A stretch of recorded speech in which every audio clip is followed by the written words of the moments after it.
Welcome to the Drowsy Science channel, and hello.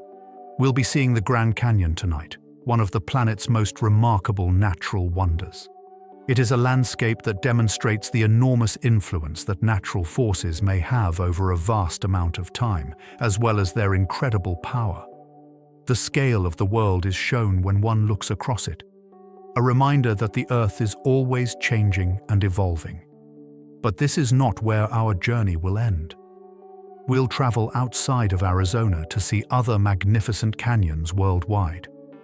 From the lofty Himalayan peaks to the ocean's depths, from deserts to rainforests, we'll also travel to other worlds' enormous canyons, where planetary forces have sculpted landscapes as striking as those on Earth. I encourage you to like and subscribe if you like these serene investigations, or leave a comment below. One drowsy soul at a time, it guides others to this place as well. But you just need to unwind for the time being. As we go on this incredible adventure through the Earth, let your breathing slow and your mind relax. Let's get started. Nearly 2 billion years of Earth's history may be seen in the Grand Canyon. It's frequently referred to as a natural time machine. A cross-section of Earth's history, spanning nearly 2 billion years, is visible within its walls. The canyon exposes its past in bands of colored stone, in contrast to most landscapes that conceal it beneath flora or dirt. While the deepest exposed rock falls into some of the oldest chapters of Earth's history, the higher strata record hundreds of millions of years of changing settings. Standing at the edge allows you to see time layered before your eyes, in addition to distance. Rivers that flowed long before people ever existed, deserts that turned to stone, and oceans that once swept across the landscape. Similar to the pages of an open book, scientists examined these strata. Evidence of temperatures, ecosystems, and events that changed the Earth long before the contemporary world existed is preserved in each of them. The base of the canyon has some of the world's oldest rocks. The Vishnu Basement Rocks are a deposit at the very bottom of the Grand Canyon, where ancient granite intrusions and metamorphic rocks known as schists document Earth's early past.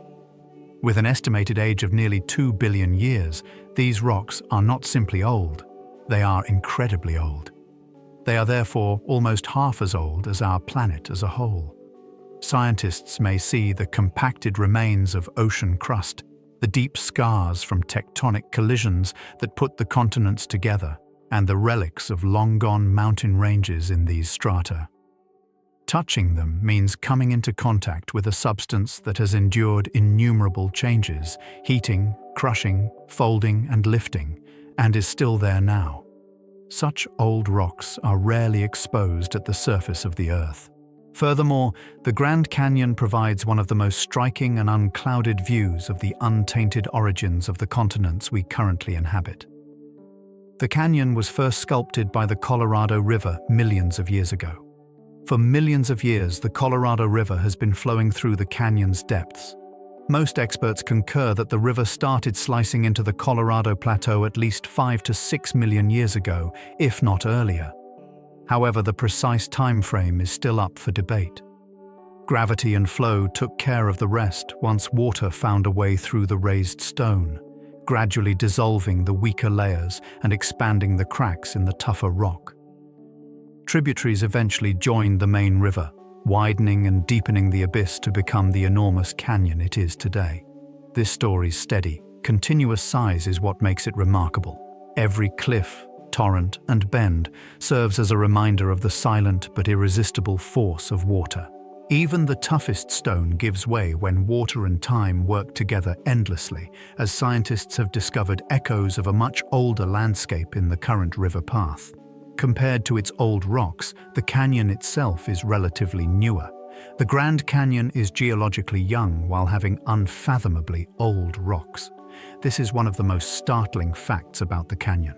The earliest known exposed formations are around 2 billion years old. However, the rift that has been carved out of them might just be a few million years old. This indicates that the canyon is a living, breathing feature of the Earth's surface rather than a remnant fixed in time. The Colorado Plateau was uplifted by tectonic uplift, which provided the river with the severe gradient it required to cut through stone layers.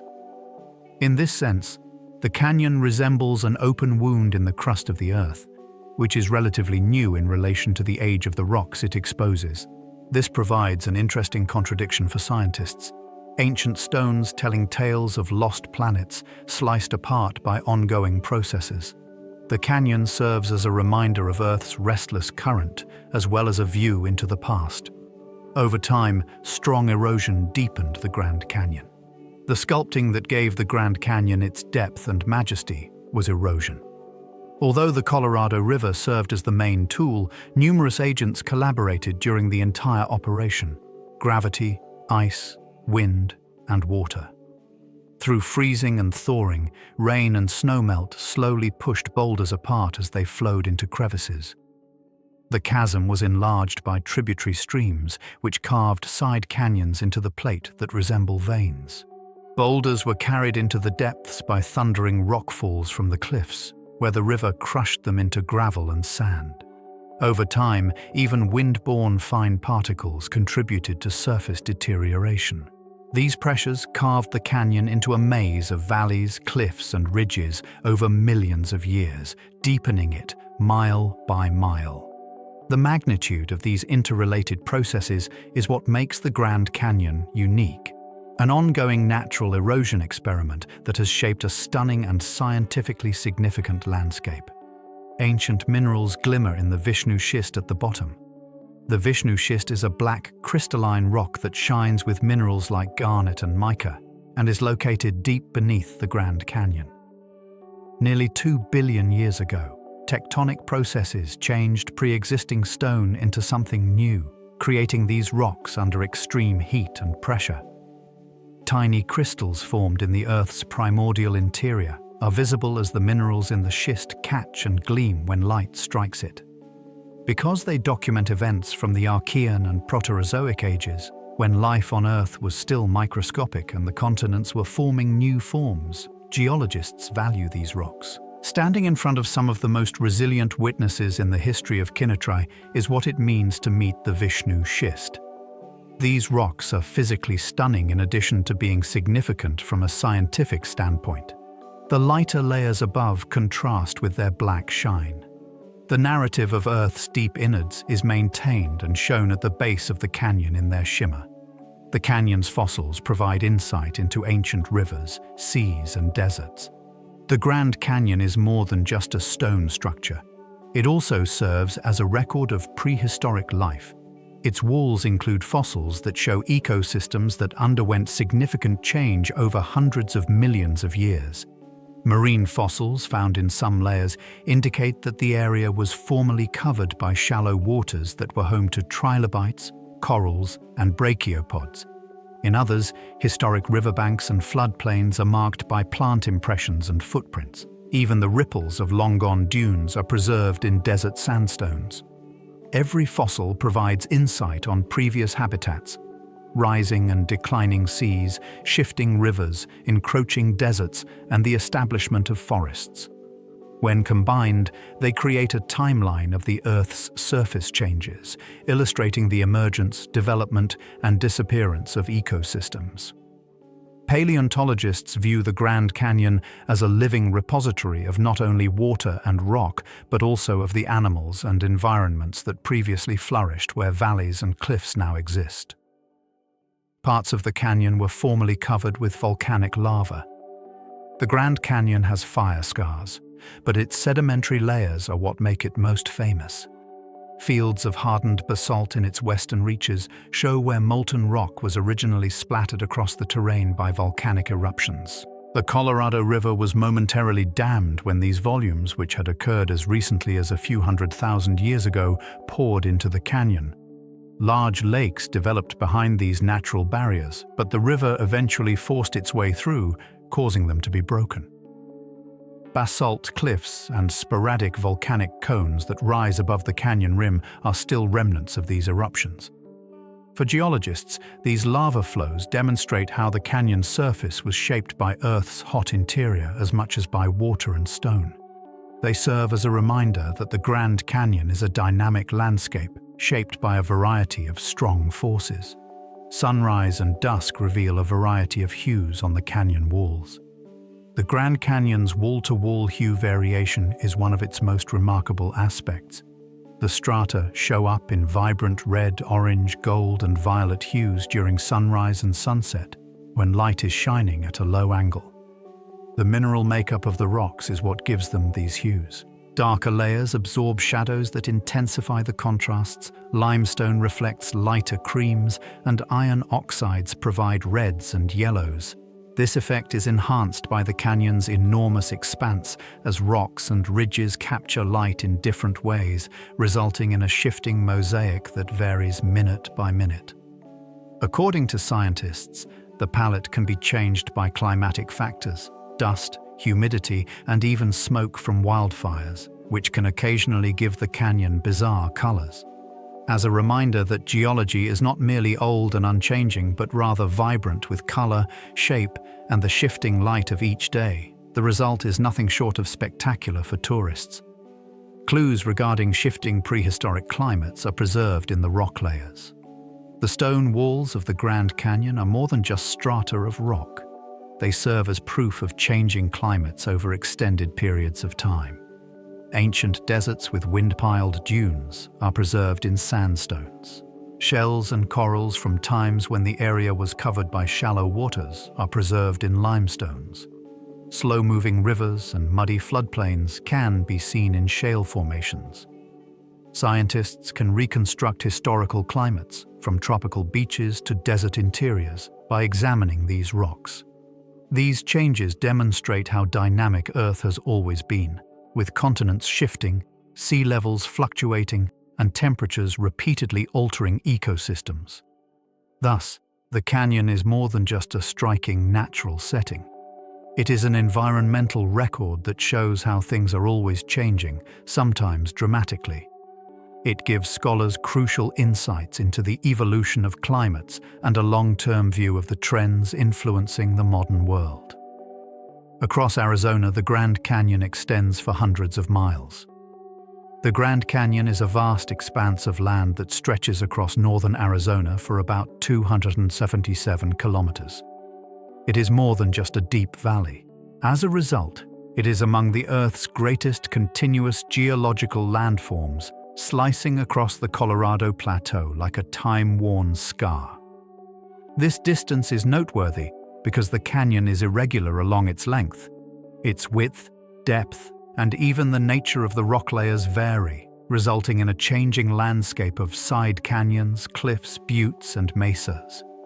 The canyon exhibits unique differences at every turn, from the distant western stretches near Lake Mead to the eastern desert perspective. Because of its vast length, the climate and ecosystems vary greatly from one end to the other, with some areas having forests and others desert conditions. Traveling across a cross-section of the American Southwest is necessary to fully explore the canyon. The canyon is more than 10 meters wide at its broadest point. The Grand Canyon is renowned for its depth, but its breadth is just as astounding. In certain places, there is a gap so large that details on the other side may disappear into the horizon, since the distance between the two rims is more than 10 miles. This width fluctuates. In some locations, the canyon narrows sharply, but in others, eroding cliffs and tributary valleys enlarge the opening to a vast chasm. Because softer layers give way more readily and the canyon spreads outward, scientists attribute this variance to variations in rock types and erosion. The sheer width highlights the magnitude of the forces used to carve it for anyone standing at one rim and looking across. It is more than just a river valley. Time, gravity, and water have all combined to create this enormous panorama. The canyon plunges more than a mile deep in some places. The Grand Canyon's depth is what makes it so remarkable. The canyon floor is more than a vertical mile below the rim at its deepest points, making the plunge practically steeper than it is anywhere else on Earth. Numerous cliffs, terraces, and slopes that step downward through strata of rock have sculpted the vertical drop, which is not uniform. As hikers descend, the environment, temperature, and air density all drastically alter due to this depth. Researchers use the depth of the canyon as a record of erosion, observing that the surrounding terrain rose higher at the same time that the Colorado River dug downward due to the Colorado Plateau's uplift. The end effect is a striking chasm whose enormity is beyond human comprehension. It can seem impossible to see the river from the rim, but for millions of years, it has been the force behind this massive excavation. On a clear day, you can view almost 90 miles from the rim. The vista extends remarkably far from the rims of the canyon. Visitors may see over 90 meters into the distance on days when the air is clean and devoid of dust or smog. This is made possible by the high altitude of the Colorado Plateau, which provides spectators with a view across a wide area. Ridges, cliffs, and mesas that appear to stack forever into the distance are visible in sunlight due to the region's clear air, especially during the cooler months. Although visibility can occasionally be obscured by wildfires, pollution, and seasonal storms, scientists observe that the dry desert climate helps maintain it. Those who witness these extended vistas find the experience to be nearly unearthly, an expansive panorama that surpasses the bounds of typical depth perception. This capacity for long-distance vision contributes to the Grand Canyon's status as one of the world's most breathtaking vistas. Weather patterns are produced by the canyon itself. Because of its size, the Grand Canyon creates regional weather systems. The deep abyss and steep sides produce temperature gradients that influence precipitation, cloud formation, and wind patterns. During the summer, abrupt thunderstorms that occur just above the cliffs and valleys can be caused by rising air currents caused by heat trapped in the canyon. Cold air frequently gathers around the river throughout the winter, causing inversions where the rim receives sunlight, but the depths are still covered in fog. These microclimates are more than just interesting phenomena. They influence ecosystems by influencing the migration of animals, the growth of plants, and the flow of water. These weather impacts are studied by scientists as illustrations of how local terrain affects climate. Visitors may experience abrupt changes in wind, cloud, or light in front of their eyes, making the rim and the river seem like completely distinct worlds. Between the rim and the river, the temperature can vary by dozens of degrees. The stark contrast in temperature between the river and the rim of the Grand Canyon is among its most remarkable features. While the interior gorge along the Colorado River can get extremely hot on summer days, often more than 30 degrees hotter, the canyon rim may be comfortably warm.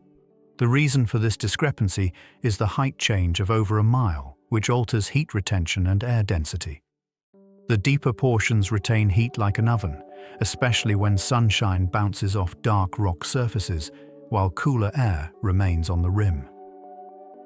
Because a descent that starts in calm weather can suddenly transform into a battle against intense heat, this can create dangerous situations for hikers. Diverse ecosystems are also supported by the temperature gradient, with desert plants along the river replacing alpine forests at higher elevations. The Grand Canyon is a perfect laboratory for researching microclimates in action because of this disparity. Hours may pass before shadows from the rim reach the canyon floor. Unusual connections with light are created by the Grand Canyon's scale. When the sun rises above the rim in the morning, the cliff's shadows can be seen for miles across the abyss. Parts of the canyon bottom remain black long after sunrise, since it might take hours for these shadows to dissipate in some locations. It's the same in the evening, when the massive shadows formed by the rim's tall walls slowly creep down into the abyss. Researchers observed that in some places, this extended shade has an impact on temperatures, evaporation rates, and even plant development. Additionally, it adds to the canyon's dramatic aspect by revealing details in ever-changing ways through layers of light and shadow. The gradual creep of shadow down the walls serves as a reminder to those who pay close attention to the canyon's enormous vertical scale, which is measured in both stone and the flow of light through its depths. The echoes of sound go through the wide areas in an odd way. The Grand Canyon has surprising sound behavior. Long-distance sounds, such as claps, shouts, or footsteps, can reverberate off cliffs and return in odd patterns. Echoes can be heard repeatedly in some places, as though the canyon is responding. In others, sound is lost in the vastness of space, absorbed by uneven surfaces, and swallowed into stillness. The canyon is a natural laboratory for the physics of sound, according to acoustics researchers, because of its magnitude and irregular geometry, which produce unexpected effects. These characteristics can either help or hinder wildlife's ability to survive. Since both predators and prey utilize sound to communicate, tourists frequently characterize the experience as unsettling since the canyon reacts differently than other landscapes. Even the slightest sound is amplified by its acoustics, and the loudest sounds might suddenly disappear into the emptiness of the stone and the air. It's like looking over another globe at some of the rim's points. Because of its size, color, and depth, the Grand Canyon has frequently been likened to extraterrestrial environments. There are places on the rim where the vista is so vast that it defies the senses, as if you were looking across the surface of another planet. Images taken by spacecraft on Mars are reflected in the desert palette of red cliffs, whitish stone, and violet shadows. Researchers have even compared the canyon's erosional characteristics to those found on Martian chasms and valleys. The emotional impact is equally powerful for tourists. Awe and confusion are blended together, as the sheer size dwarfs the human mind's capacity to measure it intuitively. In this sense, the Grand Canyon teaches us more than just the history of the planet. It makes us question our sense of location by serving as a reminder that even familiar settings can seem foreign. Patterns concealed from the ground become visible when flying above the canyon. The Grand Canyon already looks enormous from the rim. However, a completely different viewpoint is revealed from the air. When viewed from an aircraft or helicopter, the canyon looks like a complex system of veins that emerge from the Colorado River, with tributaries and side canyons extending across the plateau like a pea tree's branches. From the ground, where rocks obscure the view of neighboring valleys, these patterns are almost impossible to understand. By mapping these systems using satellite photos and aerial surveys, scientists can uncover historic landslides, underground caverns, and erosion patterns. This bird's-eye view gives academics vital information about the canyon's past and present changes. The sight is stunning for those who are lucky enough to fly over it. The canyon's enormity was revealed. Its scope changed from overwhelming to understandable, as if the Earth were the blueprint of nature's labor. For thousands of years, indigenous peoples have inhabited the Grand Canyon. Indigenous peoples lived, hunted, farmed, and prospered among the Grand Canyon's cliffs and river basins long before it was designated as a national park or a symbol of natural wonder. Human habitation in the area dates back more than 12,000 years, according to archaeological data. By traveling with the seasons and utilizing the canyon's natural resources, these early residents adjusted to its varied conditions.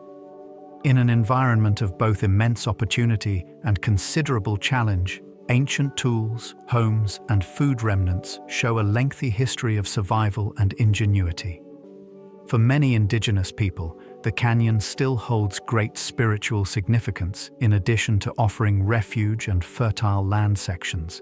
In addition to witnessing the Grand Canyon's physical history, one must also acknowledge its human history, which spans millennia and binds the past and present in ways that persist.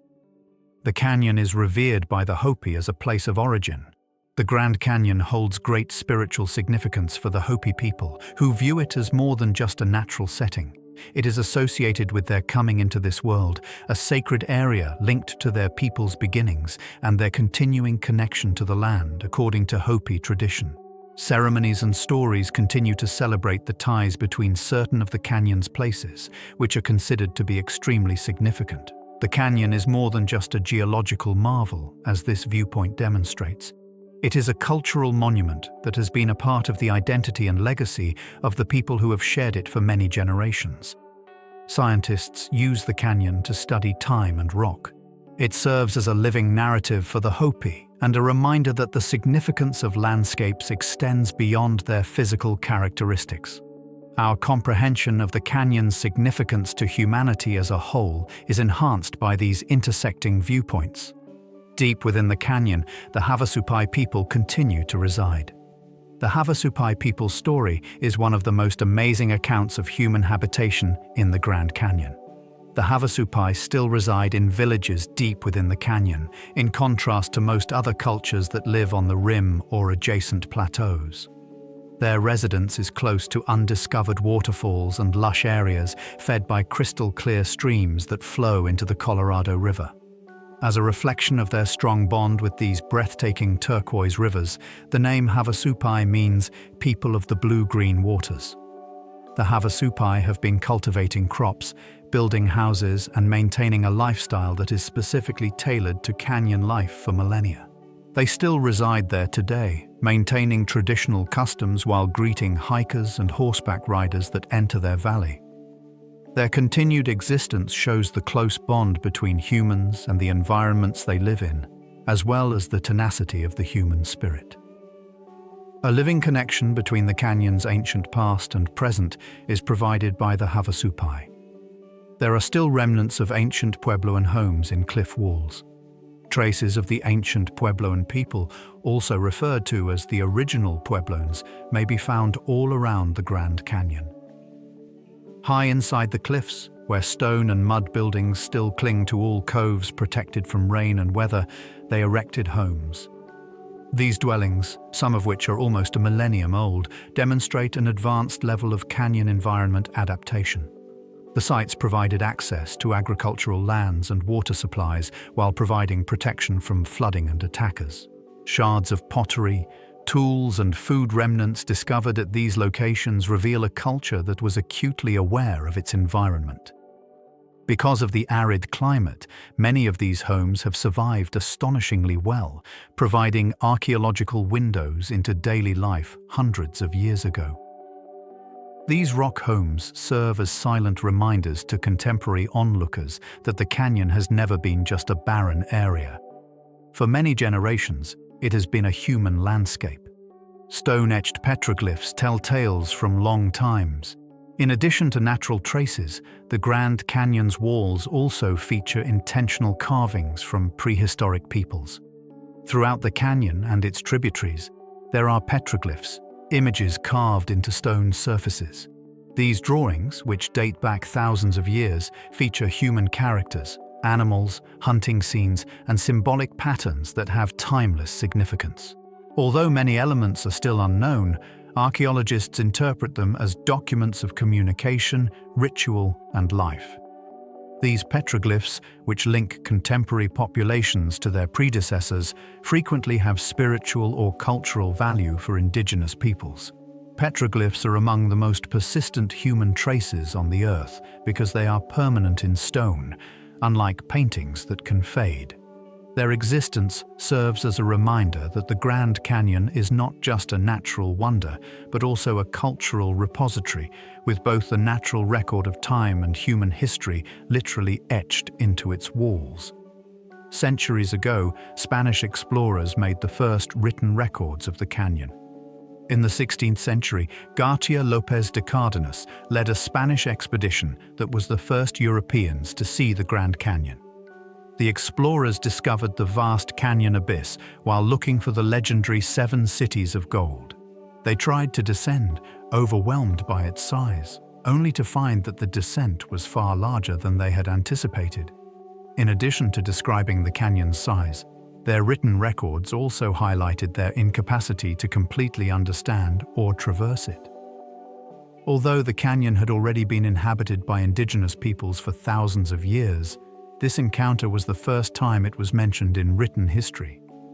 The anecdote serves as an example for historians of how even experienced explorers can be humbled by unexpected environments. The Grand Canyon seemed so impressive to those who saw it for the first time that the Spanish left in awe but were unable to cross it. Its rugged cliffs made it difficult for early American explorers to traverse. When American explorers traveling west in the 19th century first encountered the Grand Canyon, they were struck by how enormous it was. Because of the dangerous terrain and sheer rocks, attempts to cross or descend the canyon frequently failed. Long detours to locate crossing places are described in accounts from this era, with some explorers almost dying in the process. The canyon was more than just a geographical feature. It was a huge wall that made it difficult for people to cross. The canyon emphasized the untamed and unadulterated nature of the American West to early settlers and travelers. It became more accessible only later, with better equipment, routes, and mapping. These difficulties highlight how the Grand Canyon, which is now predominantly connected to tourism and recreation, was originally perceived as a harsh wilderness that required respect and prudence from anybody who ventured near its depths. In the 1800s, John Wesley Powell was the leader of a well-known river expedition. John Wesley Powell, a one-armed Civil War veteran who became a geologist and explorer, has one of the most illustrious stories in Grand Canyon history. Using wooden canoes, Powell led an expedition down the Colorado River in 1869 into the unexplored canyon, navigating rapids that had never been tried by an outsider. The trip was dangerous. Some guys gave up on the endeavor, boats were lost, and supplies ran out. Powell persisted anyway, recording the river's geography, geology, and difficulties. His journey yielded some of the first in-depth descriptions of the Grand Canyon, turning it from an uncharted barrier into a topic of public and scientific interest. Powell's reports contributed to the canyon's recognition as a location of great geological significance, and his bravery and tenacity became legendary. His name now stands for both risk and discovery and is inextricably linked to the tale of the canyon's exploration. The canyon became more widely known because of railroads. Railroads originally made the Grand Canyon accessible in the late 19th and early 20th centuries. Only explorers, locals, or the most tenacious visitors had previously made the lengthy and difficult trek to the rim. Rail systems, especially the Santa Fe Railway, made it easier for tourists to get to the South Rim. As a result of this development, the canyon became a national destination, drawing visitors, researchers, and artists to appreciate its majesty. Soon after, hotels and observation decks were built, laying the groundwork for contemporary tourism in the area. People's perceptions of the canyon were altered by the railroad, which transformed it from a secluded wilderness to a well-known natural wonder that was open to the general public. The canyon's status as a cultural icon and a scientific landmark began at this point. Early in the 20th century, the canyon was designated as a national park. The Grand Canyon became one of the world's most cherished and protected landscapes when it was formally recognized as a United States national park in 1919. Years of lobbying led to the designation, including work by President Theodore Roosevelt, who referred to the canyon as a wonder that ought to be preserved for future generations. The Grand Canyon became a symbol of natural heritage and a protected wilderness when it was designated as a national park. Protection made sure that its ecosystems, cultural monuments, and geological characteristics would not be exploited or developed unchecked. Since then, the park has drawn millions of tourists from all over the world, making it one of the most popular natural destinations on the planet. Its designation as a national park shows that its scientific worth is acknowledged, as well as its significance as a shared asset that will pique everyone's interest for years to come. Over the rocks of the Grand Canyon, California condors soar. One of the last great refuges for the California condor, North America's largest flying bird, is the Grand Canyon.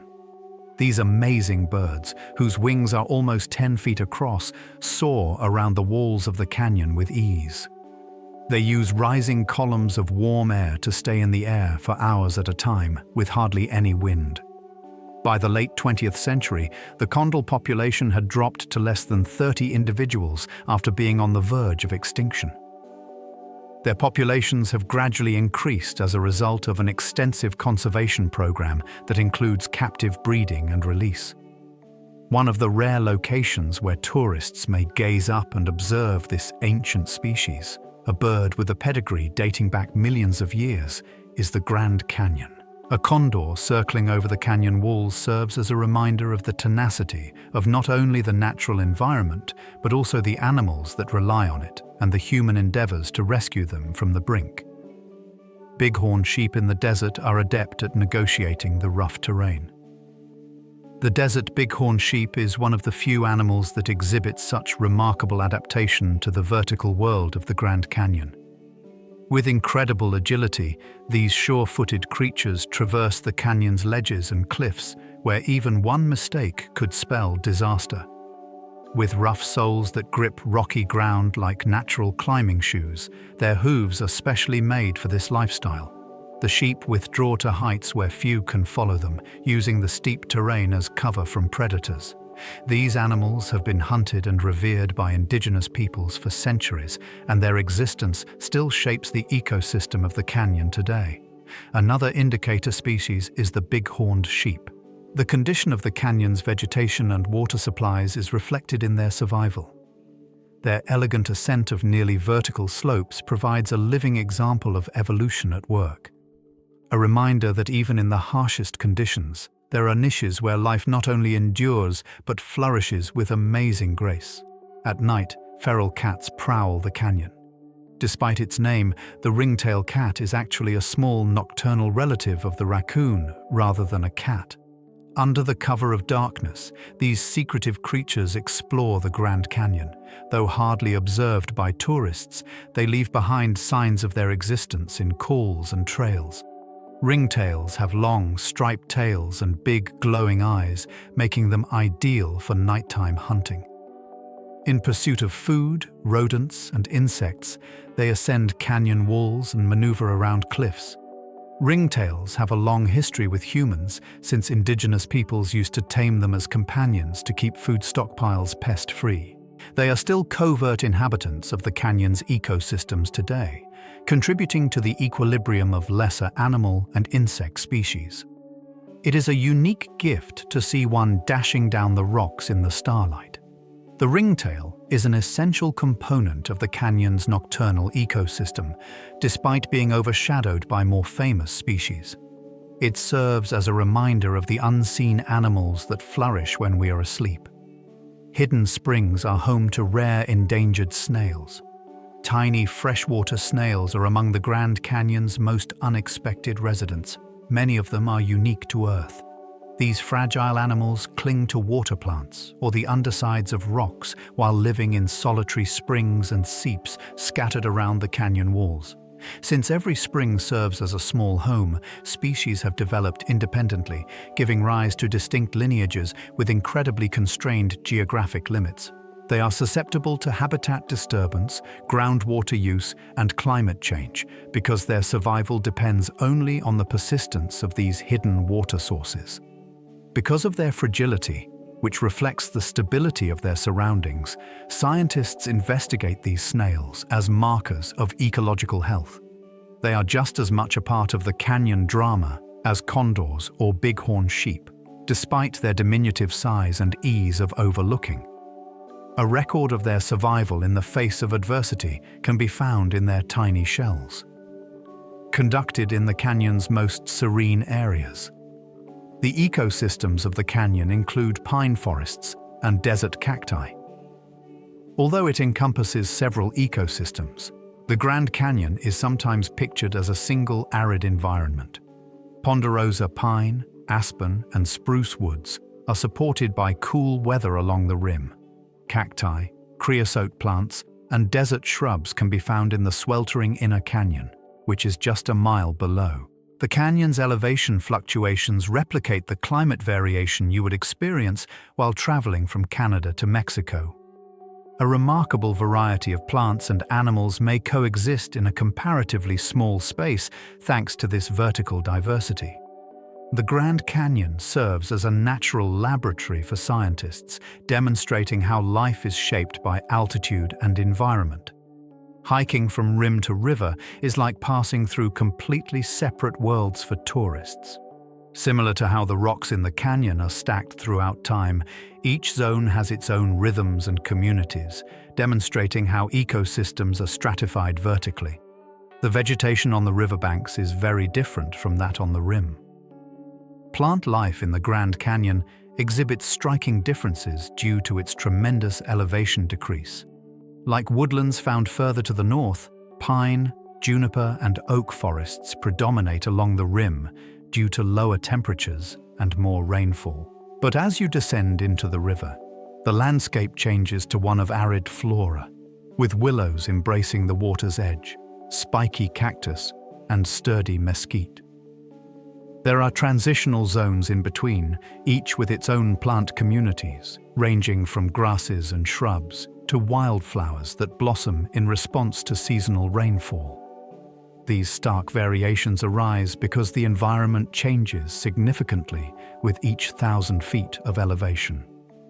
As a result, one of the most abundant plant mosaics in North America is created, a stacked series of ecosystems that are all unique yet related. While trekkers see the canyon as a live example of natural diversity condensed into one, scientists utilize it to study how plants adapt to different circumstances in close proximity. Scenery. Special species flourish in remote slot canyons. There are hundreds of smaller tributaries and side canyons that form their own worlds beyond the Grand Canyon's main chasm. Many of these locations have springs, shady areas, and distinct microclimates that support uncommon or non-existent plants and animals. Side canyons are hotspots of biodiversity because isolation enables species to evolve and persist in small, specialized populations.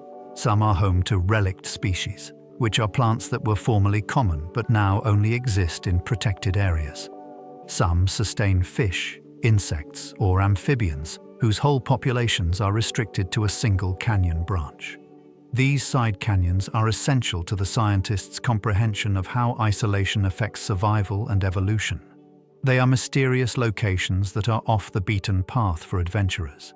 Entering one is like entering a little habitat, where life survives on the thin edges of shade and water in the middle of the wide desert. Many deer and elk roam the wooded edges.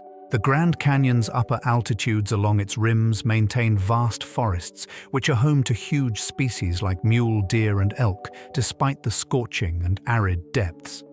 They frequently show up at dawn or dusk to feed in meadows or close to water sources, where they graze on grasses, bushes, and tree buds. Particularly prevalent in the south rim are mule deer, which are easily identified by their big ears.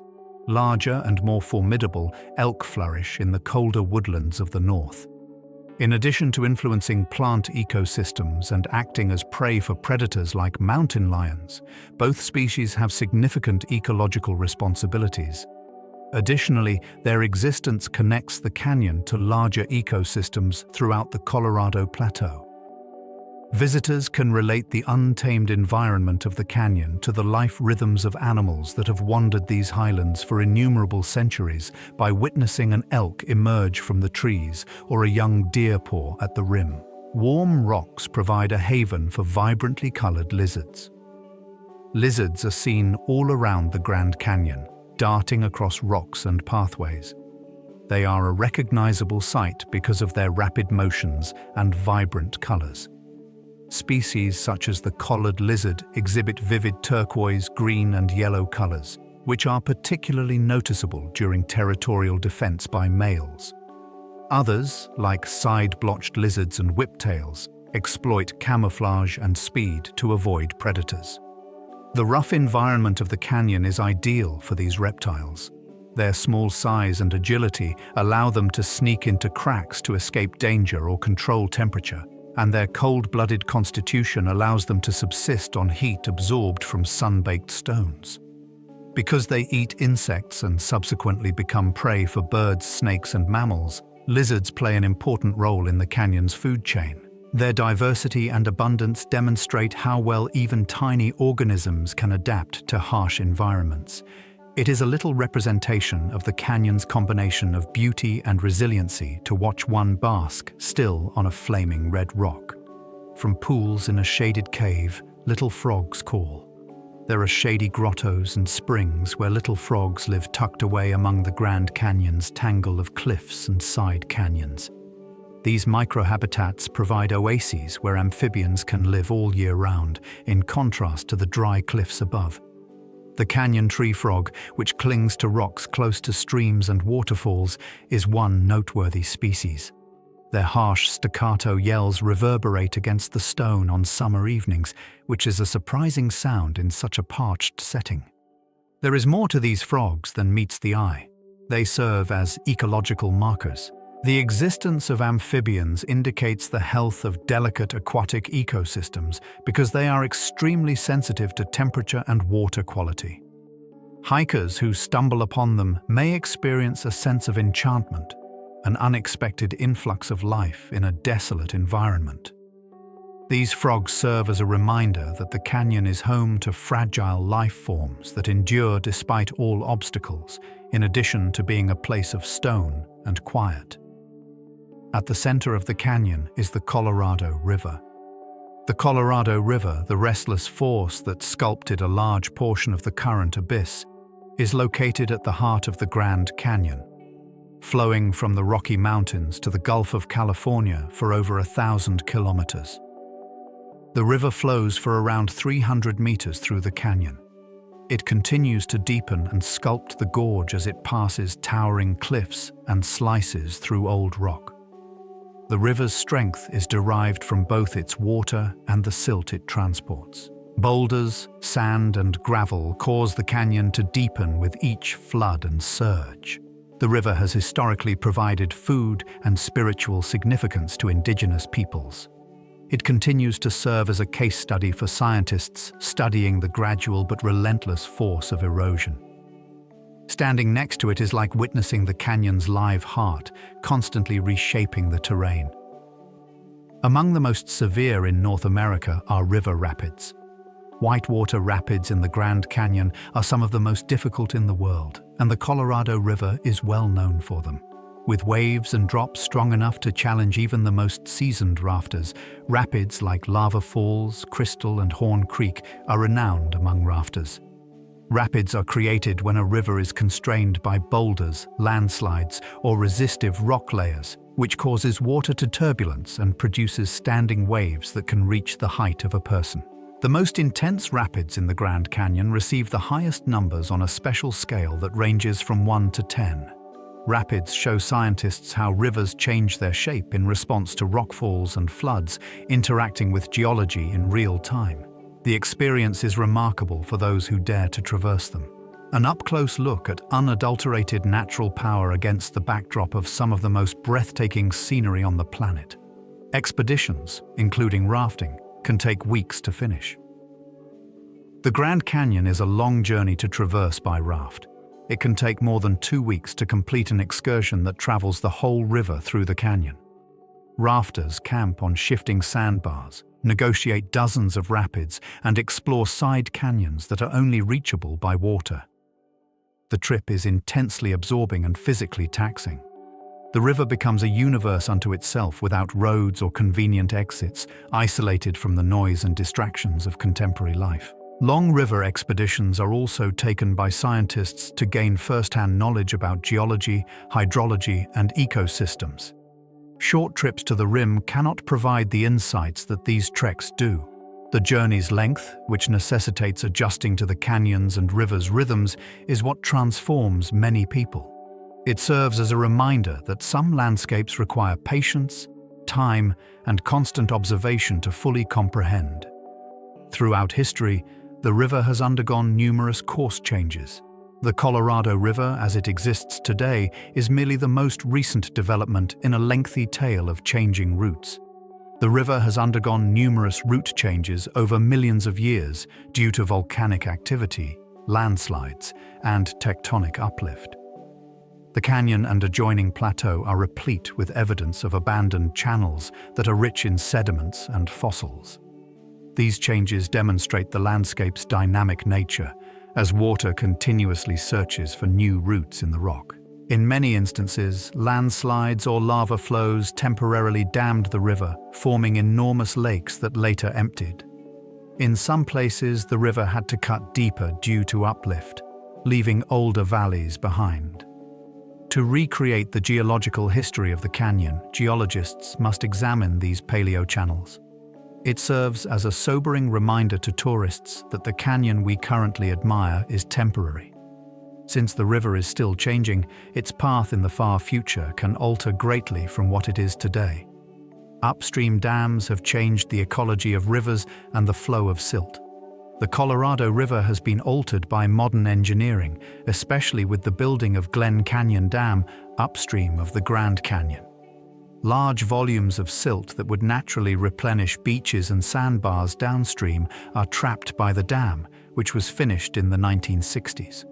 Fish, plant, and animal habitats have changed as a result of the river through the canyon becoming cleaner but less active. Decreases in native species that relied on seasonal floods and shifting sediment have been noted by scientists. As a result, the dam has periodically released controlled floods to replicate natural circumstances, spreading sand and restoring riverbanks. The intricate connection between natural landscapes and human infrastructure is brought to light by these investigations. The dam illustrates the effects of changing the canyon's main rivers, as well as the inventiveness involved. Its effects serve as a tangible illustration of how contemporary decisions continue to influence even the oldest and most recognizable landscapes. The river used to be completely blocked by old lava dams. Nature created its own barriers long before man-made dams changed the Colorado River. Giant lava flows from volcanic eruptions west of the Grand Canyon poured into the gorge, where they cooled and solidified into giant natural dams. These structures occasionally blocked the river entirely, forming makeshift lakes that extended for kilometers upstream. Some of these massive dams were hundreds of feet high, according to geological data. The river eventually eroded through them or overtopped them, causing devastating floods that changed the form of the canyon bottom. These occurrences left behind gravel and basalt deposits that are still studyable today. The geologist's account of the lava dams demonstrates the canyon's violent and dynamic past, formed by fire in addition to water. Landscapes that still show the wounds of those historic dramatic encounters were formed by the interaction of rivers and lava. There are fish in the river that are unique to the planet. Numerous fish species that are completely unique to this system and found nowhere else in the world can be found in the waters of the Colorado River. These include the razorback sucker and the humpback chub, both adjusted to the formerly tumultuous symontic habitat of the river. These fish are particularly susceptible to changes brought about by dams and habitat loss because they developed in environments that differ greatly from the controlled flows of today. The goal of conservation initiatives in the Grand Canyon is to preserve these endangered species through methods such as population monitoring and controlled flooding to restore natural habitats. One particular representation of this fight is the humpback chub, which has a characteristically bent back, surviving in isolated tributaries where the environment is still conducive. These fish serve as a reminder that the river is a cradle of life-supporting organisms as distinct and priceless as the canyon itself, in addition to being a sculptor of stone. The canyon's shape is still being shaped by floods. The Grand Canyon is not fixed, even though it looks ancient. Its features are still being carved and reshaped by seasonal floods brought on by snowmelt or intense rains. The Colorado River's surges scrape beaches, modify channels, and move rocks, changing the landscape in subtle yet spectacular ways. Along the river's path, terraces and sediment layers bear the scars of previous floods. These records are used by researchers to examine the effects of extreme occurrences on biological systems, sediment movement, and erosion. Floods are both damaging and rejuvenating for plants and fauna, removing old vegetation and laying down new nutrients. Even while dams have made natural floods less frequent, their effects are replicated by sporadic discharges. These forces serve as a reminder that the Grand Canyon is dynamic and always changing due to the flow of water. The force of the river still chisels new chapters into the stone now. With every season, beaches and sandbars appear and disappear. As the Colorado River flows through the Grand Canyon, it constantly reshapes beaches and sandbars. The fine sediment that the river carries and deposits in eddies, coves, and side channels is what creates these characteristics. They are eroded, rebuilt, and relocated over time. These sandbars are essential camping locations for rafters. For scientists, however, they serve as markers of how the sediment load in the river varies with flow conditions. Beaches were restocked by floods prior to upstream dams. Of course, however, many have diminished nowadays. Sandbars can be restored, providing wildlife habitats and safe areas for enjoyment, as demonstrated by experimental floods discharged from Glen Canyon Dam. This continuous cycle demonstrates how rivers are dynamic, ever-changing systems. Sandbars and beaches in the Grand Canyon serve as a reminder that even seemingly insignificant features are a part of a bigger living process that changes every year due to interactions between sediment and water. Along the banks of the river, secret caverns are formed. Numerous caverns, alcoves, and overhangs have been sculpted by water erosion along the Colorado River's banks, in addition to the canyon itself. These caverns are created when floods and currents take advantage of flaws in the rock to hollow out protected areas. While some maintain archaeological evidence of former human use, such as fire pits and objects left behind millennia ago, others act as wildlife resting grounds. While biologists investigate these caves as distinct microhabitats, geologists study them to learn about the river's historical flow patterns.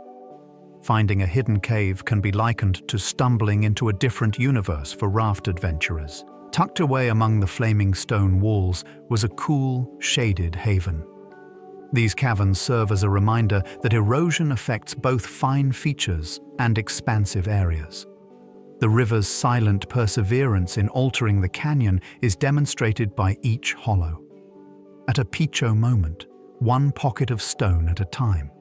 The exact formation date of the canyon is still up for debate among geologists. Although the Grand Canyon appears ageless, geologists are still debating when it first started to take shape.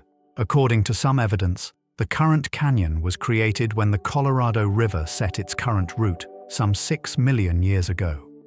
According to other research, the canyon's formation may have started considerably earlier, with ancient streams slicing through portions as early as 70 million years ago.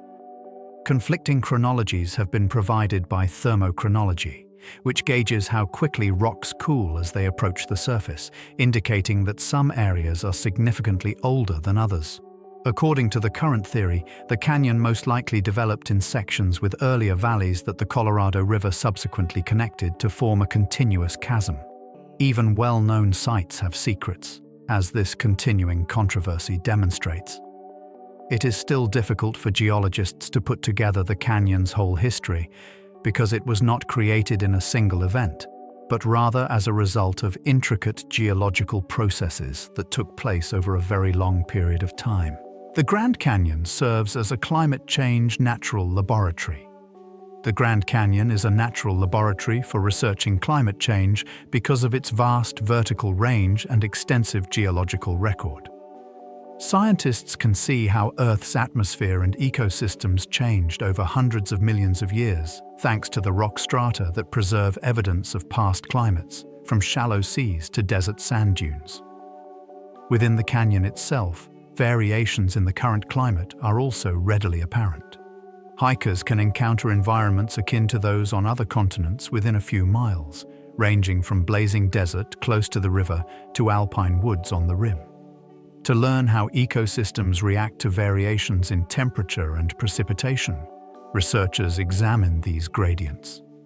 Chemical hints concerning previous cycles of rainfall and drought can also be found in springs, caverns, and sediments. Scientists can forecast how ecosystems could react to current global change by comparing historical climatic shifts with contemporary trends using these indicators. Scientists use cosmic rays to date exposed rock. Cosmic rays, which are high-energy space particles that continuously strike Earth, are one of the novel techniques used to examine the Grand Canyon. These rays produce rare isotopes that build up over time when they come into contact with specific minerals in exposed rocks. Scientists can determine how long rock surfaces have been exposed to air and sunlight by detecting these isotopes. Cosmogenic nuclide dating is a method used to establish when landslides and rockfalls happened in the Grand Canyon, or when erosion removed underlying layers. Cosmic ray dating has shed light on the ages at which cliff faces were exposed and the timing of river incision. In contrast to conventional fossil-based dating, this approach is especially helpful for bare surfaces with few other hints. It draws attention to the state-of-the-art research being conducted in the canyon, which uses deep space particles to shed light on the terrestrial processes that sculpted one of the most magnificent landscapes on Earth. Ancient trilobites, reptiles, and ferns are examples of fossils. Fossils of many ancient life types can be found among the stratified rocks of the Grand Canyon. Trilobites, marine arthropods that flourished in the oceans of Earth around 500 million years ago, can be found in the oldest layers. The spread of vegetation across the area is visible higher up in the form of primitive plants and petrified ferns. The bones and footprints of early reptiles in even younger layers demonstrate how life adapted to flood plains and deserts. There is more to these fossils than meets the eye. They offer vital proof of the evolution of life across various environments and climates. In order to create a global chronology of Earth's history, they also assist scientists in matching rock layers in the canyon with those discovered elsewhere. Visitors are further awed by the thought that the canyon walls were once home to marshes, oceans, and reptilian explorers. The canyon is a monument to the history of life itself, as much as a record of stone. Scientists can observe erosion in action because of the canyon. The Grand Canyon offers an active laboratory for studying erosion in real time, even as it displays the process on a geological scale. Its cliffs and valleys are continually being reshaped annually by landslides, rockfalls, flash floods, and sediment movement. To measure changes in the canyon, scientists use satellite imagery, install sensors, and track river sediment loads. Researchers can also examine how changing water flow impacts erosion rates because dams partially regulate the Colorado River. Because of the canyon's scale, it is particularly useful for comprehending how rivers erode rock, how slopes give way, and how landscapes change under the influence of various forces. Scientists can more accurately assess the rates of geological change by contrasting the historical record of erosion preserved in stone with the current erosion. The Grand Canyon is more than a historical artifact. We can still learn about the carving and reshaping of landscapes from this living system. Its walls contain quantities of rare minerals, unusual mineral formations that are concealed among the strata of the Grand Canyon are of interest to both scientists and collectors. Rare azurite and malachite crystals that create eye-catching blue and green patterns in limestone are among them. Over the years, the discovery of uranium resources has sparked interest in mining as well as environmental concerns. Deep-down heat and pressure caused some minerals to crystallize, while groundwater flowing through fissures created others. Information about the canyon's geological and chemical past is preserved in each deposit. These minerals are still being researched for their scientific significance, despite the fact that mining has been severely limited to preserve the park. They emphasize that the canyon's importance lies in both its vast scope and the complex chemistry preserved in its rocks. Echoes of processes that shape the Earth deep under the surface can be found in even the tiniest veins of mineral color. The landscape is constantly changing due to landslides and rockfalls. Despite its seemingly endless appearance, the Grand Canyon's walls are always changing. Along the cliffs, landslides and rockfalls are frequently caused by weathering, rain, or freeze-thaw cycles. Some are tiny, causing sand and stones to fall. Others are enormous occurrences in which whole cliff faces plunge into the abyss. These rockfalls play a major role in the canyon's expansion and modification over generations. Seismometers, remote sensors, and field research are used by scientists to monitor these occurrences in order to both understand geological processes and protect tourists. Deformed rock strata and boulder piles strewn along the river corridor are signs of past landslides. These collapses serve as a reminder that erosion can occur suddenly and dramatically in addition to gradually. The Grand Canyon is a dynamic landscape where stone keeps shifting, eroding, and reforming, giving new intricacies to its already intricate shape. It is by no means a static monument. Ancient ocean layers are preserved in the canyon. The remains of prehistoric oceans that formerly covered the area are among the canyon's most intriguing records. Throughout hundreds of millions of years, shallow oceans repeatedly moved across the land, advancing and retreating, as evidenced by limestone formations containing marine fossils. The story of long-gone marine ecosystems is preserved in stone in the form of coral reefs, shell beds, and remnants of marine life. Each ocean left behind unique sediments, including shells from muddy seafloors, sandstones from beach habitats, and fine limestones from calm waters. Geologists can track variations in the global climate and cycles of sea level rise and decrease by stacking these layers together. The fact that the arid cliffs of today were once submerged environments teeming with vibrant life is startling to tourists. In addition to preserving Earth's geological structure, the Grand Canyon also captures the oceanic rhythms that repeatedly sculpt the planet's surface. Ripples from beaches millions of years ago can be seen on some rocks. Delicate ripple lines etched into the stone can be seen if you examine specific levels of the Grand Canyon closely. Waves and currents along historic shorelines formerly produced these patterns, which have been preserved in time. These ripples were preserved as organic imprints by the sandstone formed over millions of years by shifting seas. Touching them is like making a direct connection to the beach's surface from hundreds of millions of years ago. Scientists can learn about former habitats, sea depth, current direction, and even the energy of ancient waves from these characteristics.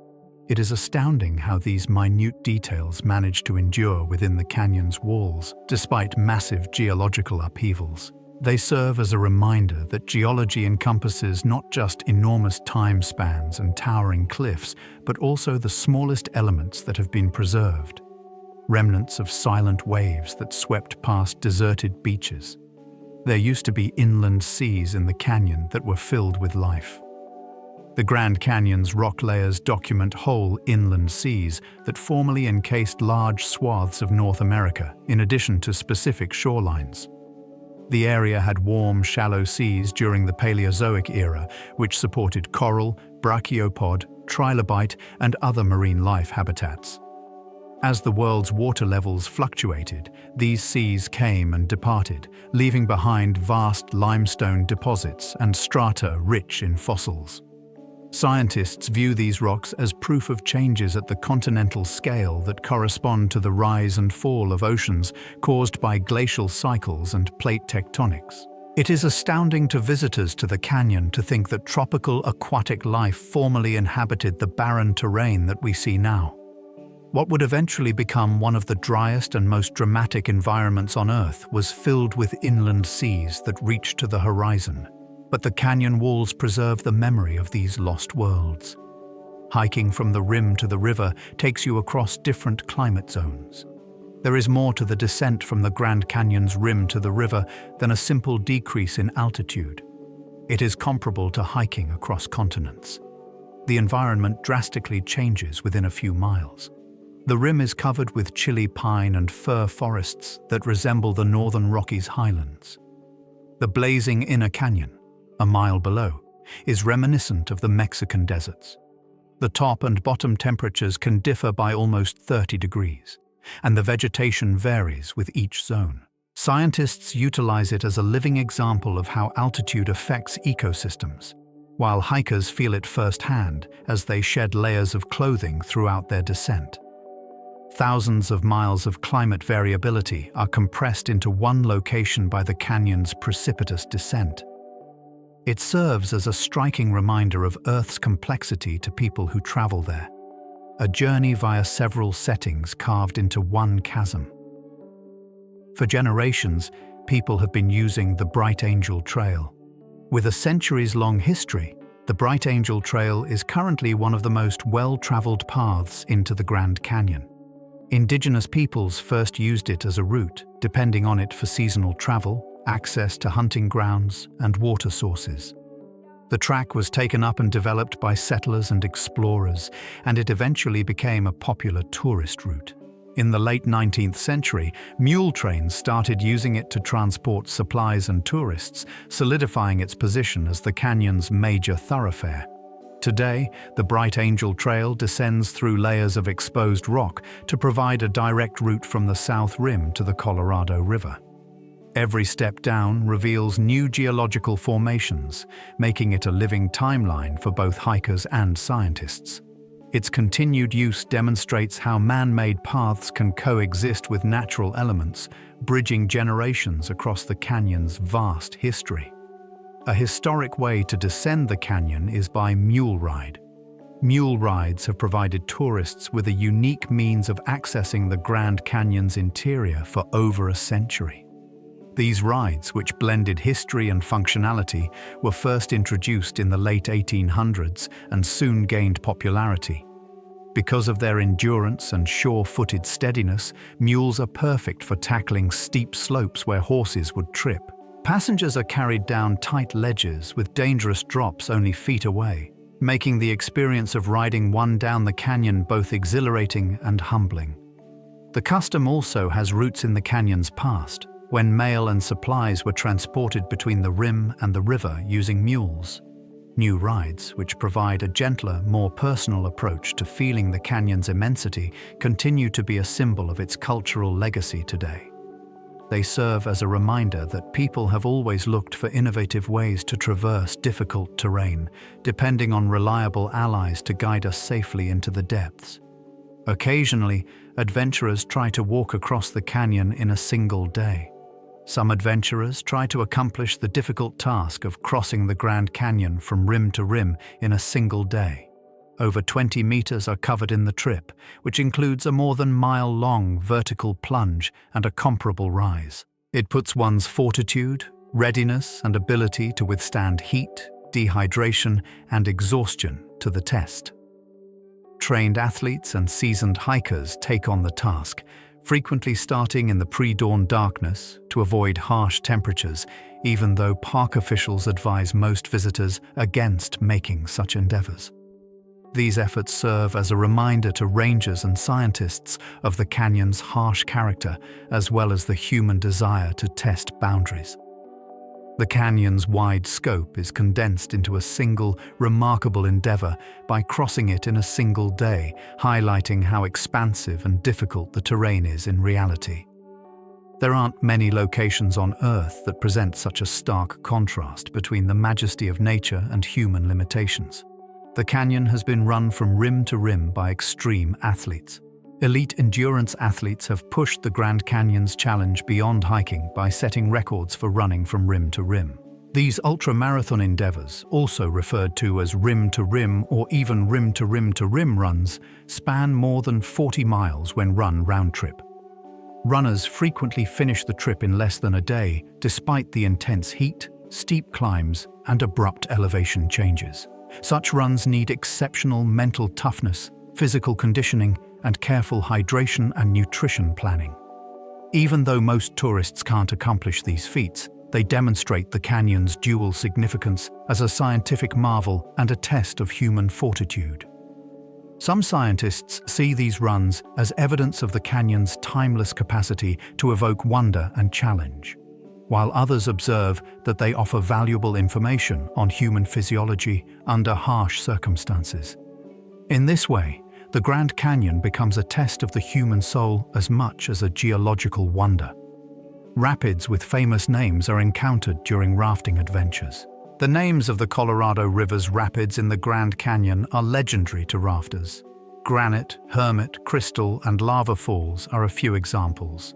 Their stories, which are frequently connected to the explorers who first traversed them, are reflected in their names, in addition to their strength. Because of the velocity of the river itself, fallen boulders, and underlying geology, each rapid is unique. Rafters assess paths and get ready for the roaring waves of the greatest rapids, waiting for them to arrive. While travelers see these rapids as first-hand experiences of unadulterated energy, scientists study them to learn how river dynamics react to floods and landslides. The names reverberate in rafting lore, signifying both achievement and difficulty. These rapids serve as enduring landmarks for those who make the voyage, symbols of bravery, tenacity, and reverence for the river's wild power. The enormity of the canyon is revealed during helicopter flights. Although the views from the rim are stunning, a helicopter view over the Grand Canyon offers a whole different viewpoint. The canyon's extensive network of cliffs, mesas, and side valleys appears as a living map when viewed from above. Erosion patterns emerge, demonstrating how subsidiary valleys contribute to the main gorge. The cliffs above dwarf the river, which itself seems like a narrow ribbon meandering through the depths. Aerial surveys give scientists vital information on vegetation cover, erosion patterns, and geological formations. A direct encounter with the canyon's enormity, rendered evident in a manner not conceivable from the ground, can be an overpowering experience for tourists. Helicopter rides highlight the canyon's intricacy and majesty, demonstrating how each valley and ridge adds to the overall structure. The canyon is not just huge, as the aerial picture demonstrates. It is exquisitely and meticulously built. The canyon's caverns conceal enigmatic passageways. There are over 1,000 known caverns, many of which have not yet been explored, dotted around the walls of the Grand Canyon. These caverns were created by a number of mechanisms, including groundwater erosion, overhang collapse, and acidic water-dissolving limestone. Some are tiny alcoves, while others form shadow labyrinths that reach deep into the rock. According to archaeological evidence, some caverns were utilized by ancient peoples for storage and refuge, leaving behind objects that are still in use today. Others have fossils of birds and ground sloths that used to wander the canyon. Because they preserve information on former temperatures, ecosystems, and geological processes, these caves serve as natural laboratories for scientists. They continue to be mysterious locations for explorers, with numerous passageways still unexplored. Every cave represents a little-known aspect of the canyon's history, serving as a reminder that despite its extensive research, there are still a ton of undiscovered mysteries. Secret waterfalls flow into a hidden grotto. Hidden waterfalls cascade into a shady grotto beyond the canyon's prominent views, bringing life and water to an otherwise dry area. Some are well known for their turquoise waters that cascade into travertine pools, such as Havasu Falls. Others are hidden in side canyons that are only reachable by people who stray from the main routes. Frequently, springs that allow groundwater to percolate through rock layers and abruptly surface into the open are the source of these waterfalls. Willows, cottonwoods, mosses, ferns, and other luxuriant vegetation that would never make it through the canyon's arid cliffs flourish around them. These grottos provide cool relief from the heat and act as wildlife havens. They seem like secret worlds to tourists who find them, unforeseen oases of beauty in the desert. They are studied by scientists to learn about biodiversity and hydrology in delicate habitats. They show that water can produce areas of wonder and plenty, even in the most hostile environments. A nighttime exploration of the canyon displays a starry sky. The Grand Canyon opens up as a portal into the cosmos at night. Its skies, which are among the darkest in North America and far from city lights, provide breathtaking vistas of the Milky Way stretching across the horizon. Meteors, planets, and constellations gleam with a clarity that is uncommon in modern times. Under the stars, the canyon itself changes, its sides going dark and the sky taking center stage. The region is perfect for scientists researching nighttime ecosystems, light pollution, and astronomy. The experience can be significant for visitors, bridging the gap between the immensity of space above and the expanse of Earth's geology. Indigenous peoples have long used the night sky as part of their rituals, associating stories and guidance with celestial patterns. Not only is the canyon a geological wonder, but it also feels like a part of a wider cosmic stage where Earth and sky meet in calm splendor when one stands on the rim beneath the stars. The remains of prehistoric animals, such as sloths, can be found in several caves. Scientists have discovered amazing fossils of animals that previously roamed the Grand Canyon's numerous caverns. The remains of enormous herbivores, known as gigantic ground sloths, which lived during the ice period, are among the most unexpected. In protected tunnels, these animals, some bigger than contemporary bears, left behind claw prints, feces, and bones. Other caves capture glimpses of ecosystems that existed thousands of years ago by preserving remains of extinct birds, rodents, and reptiles. Many caves serve as natural time capsules, storing organic material that would have decomposed elsewhere since they are protected and dry. These findings provide paleontologists with important new information on how the region's wildlife was influenced by human habitation and climate change. Visitors are humbled and inspired by the thought that huge sloths formerly roamed the same rocks that condors now see. The canyon serves as a record of extinct giants in addition to geology. Some side canyons are swept by strange wind currents. Unusual wind patterns are a result of the Grand Canyon's complicated terrain.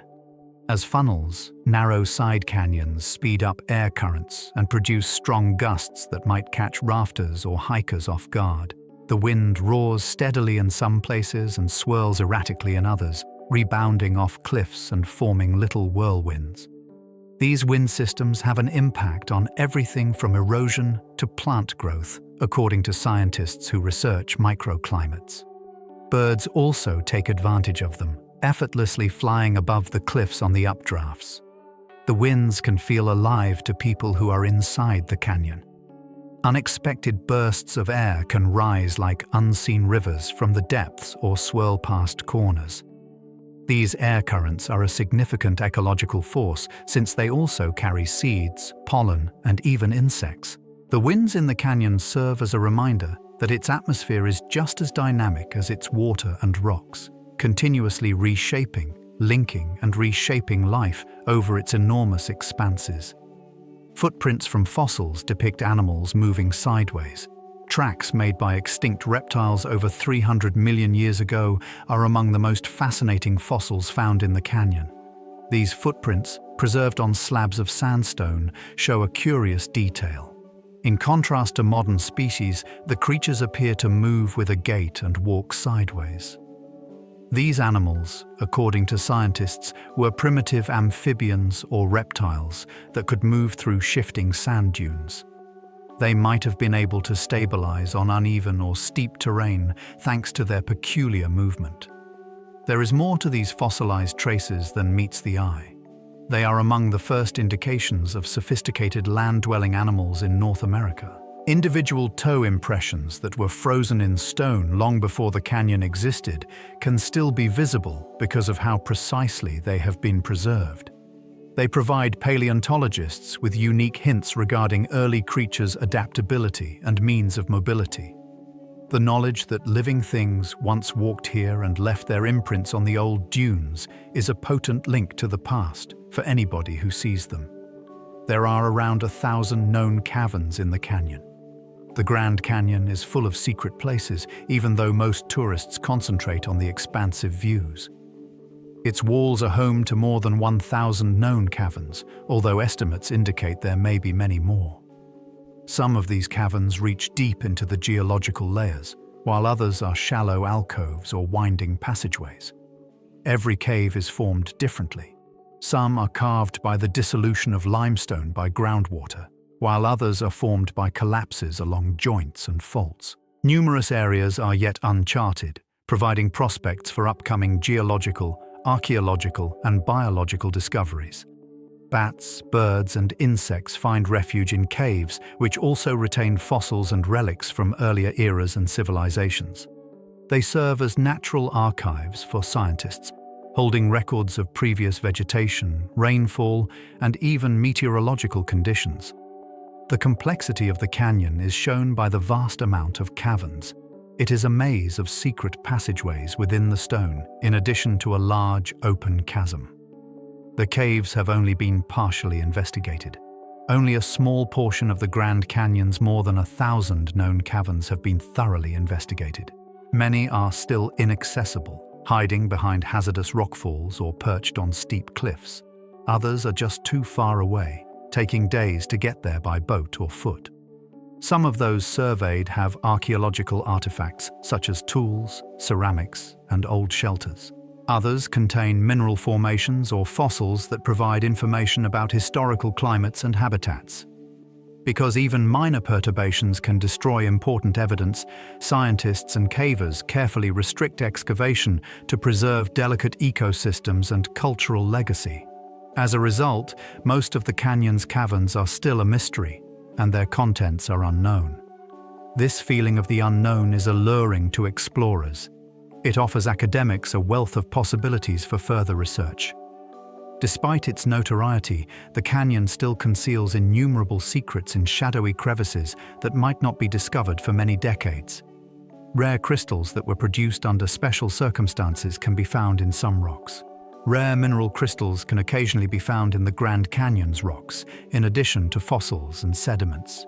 Quartz, calcite, or even uncommon crystals like wolfenite and vanadinite were gradually deposited in some formations by groundwater carrying dissolved minerals. These minerals created tiny yet beautiful jewels inside cavities and fissures due to certain chemical and geological conditions. In sharp contrast to the subdued hues of the canyon walls, the colors span from translucent whites to flaming reds and vivid greens. Scientists examine these crystals to learn more about the chemical history of the rocks and the flow of groundwater through them, even though gathering is forbidden inside the national park. Every crystal records temperature, pressure, and chemical conditions from long ago, acting as if it were a natural experiment. Despite being small in comparison to the canyon's rocks, these fragile constructions highlight the minute intricacies concealed in a setting that is otherwise renowned for its overwhelming size. They serve as a reminder that beauty may be found on all scales, from the largest to the smallest. Sound illusions are produced by the echo cliffs. The echo cliffs, a remarkable escarpment known for its peculiar acoustic qualities, rise east of the Grand Canyon. This area produces echoes that appear to originate from unexpected directions due to the way sound bounces off the rocks. These effects have long been acknowledged by indigenous peoples who have incorporated them into their customs and legends. Visitors in the modern era encounter them when cries or shouts are distorted, giving the impression that several voices are responding. The effect is attributed by scientists to the height, angle, and spacing of the cliff, all of which reflect sound waves in intricate ways. These audio illusions serve as a reminder that landscapes are both acoustic and visual. Just as geology shapes rivers and ecosystems, it can also shape sound, as the echo cliffs show. They emphasize how the canyon area engages all of the senses. The size and intricacy of its stone formations captivate the senses of sight, hearing, and touch. During summer storms, the canyon is often struck by lightning. Dramatic summer thunderstorms are common in the Grand Canyon, particularly during the monsoon season. Over the plateau, towering clouds build up, causing lightning, wind, and rain to suddenly burst out.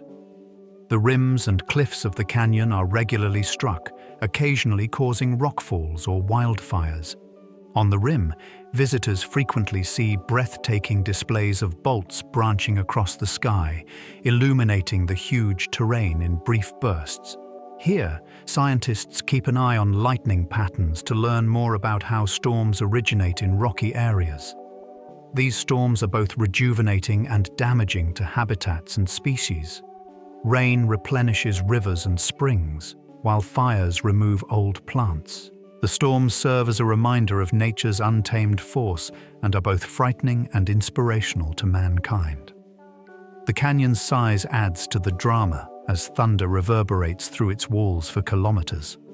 Witnessing lightning in the canyon is like witnessing energy being released on a stage composed of stone and time. Sometimes, when the river is still warm, snow covers the rims. The Grand Canyon exhibits unexpected contrasts in the winter. Snow frequently falls along the high ridges, casting a white blanket over the rocky overlooks and pine woodlands. Far below, however, the Colorado River still flows through a far warmer climate with milder daytime temperatures and no snowfall. Visitors may experience winter at the rim and spring-like conditions along the river in a single day due to this vertical disparity.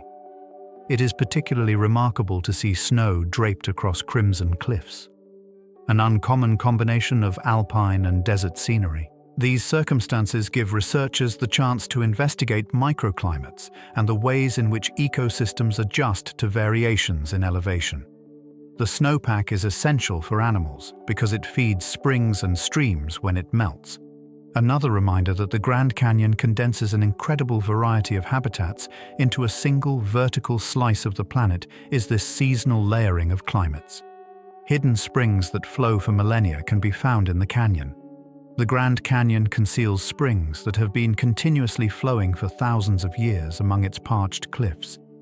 These waters frequently surface from fissures where long-gone rainfall gradually seeped through rock strata before resurfacing. Water that has been underground for years or perhaps millennia and contains chemical traces of past climates is released by some springs.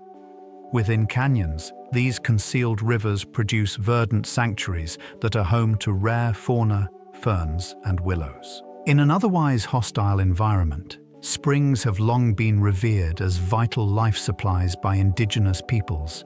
Because they show how groundwater flows through intricate geological features, scientists study them for hydrology as well as ecology.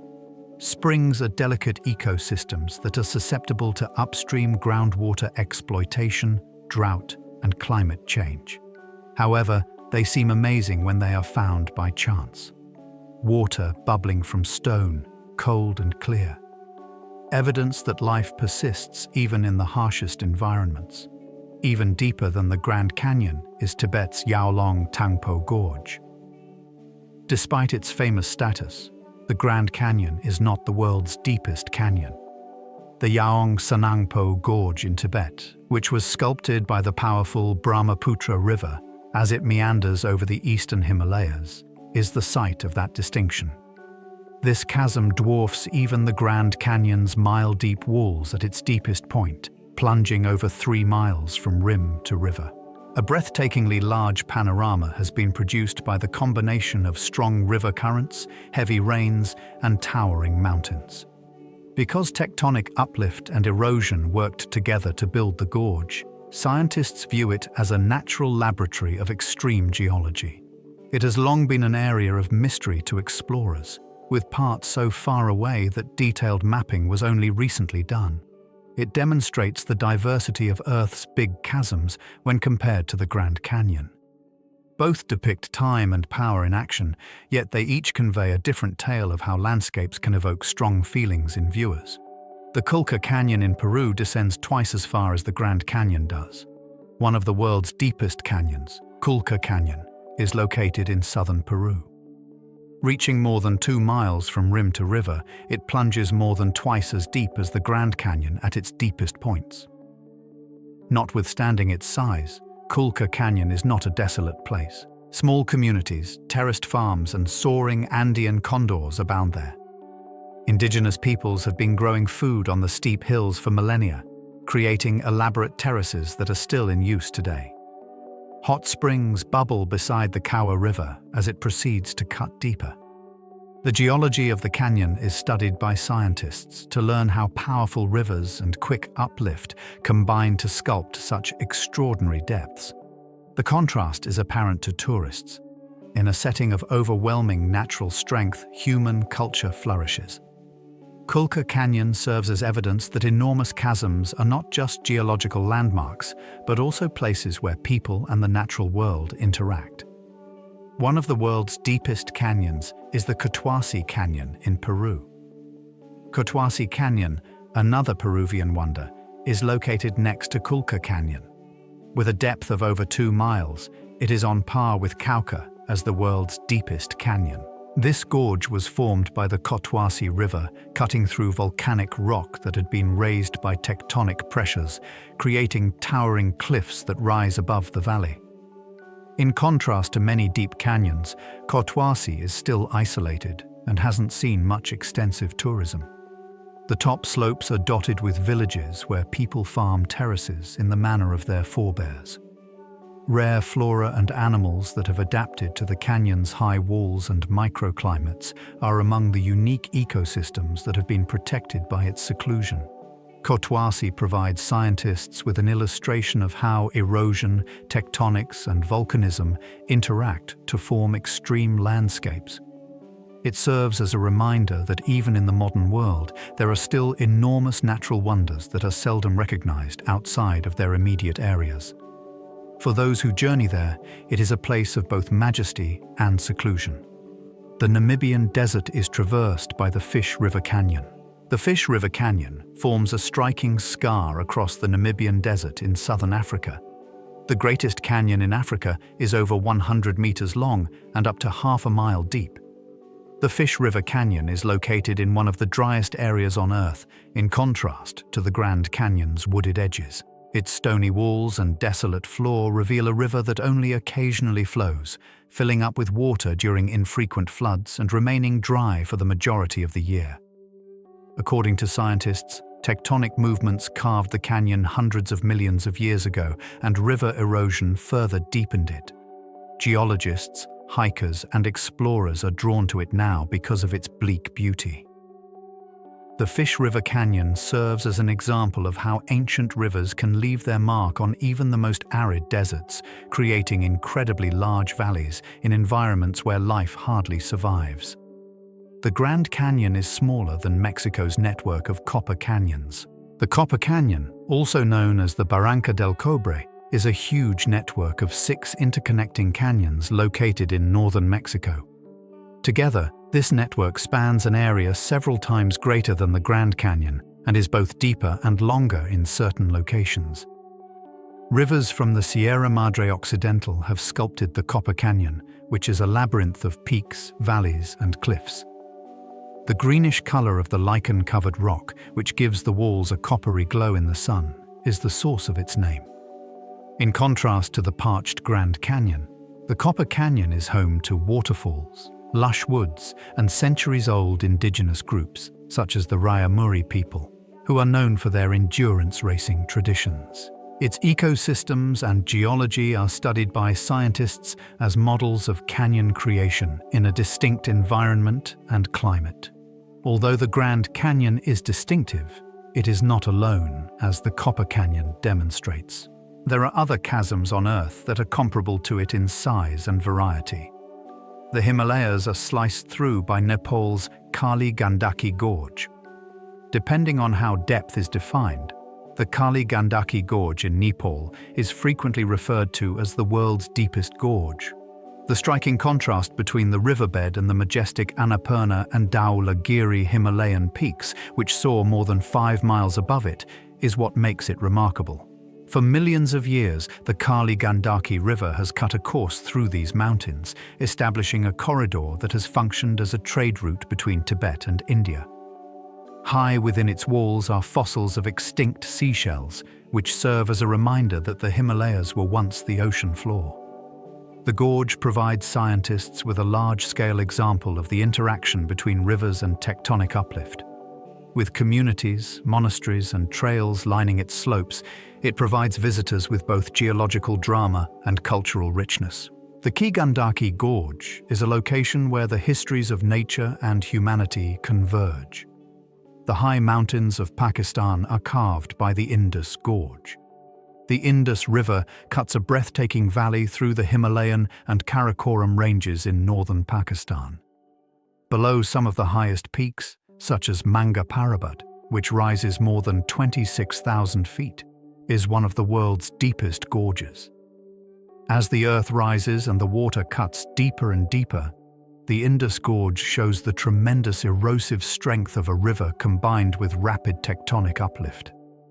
It is one of the most striking examples of combined river and mountain evolution that scientists investigate.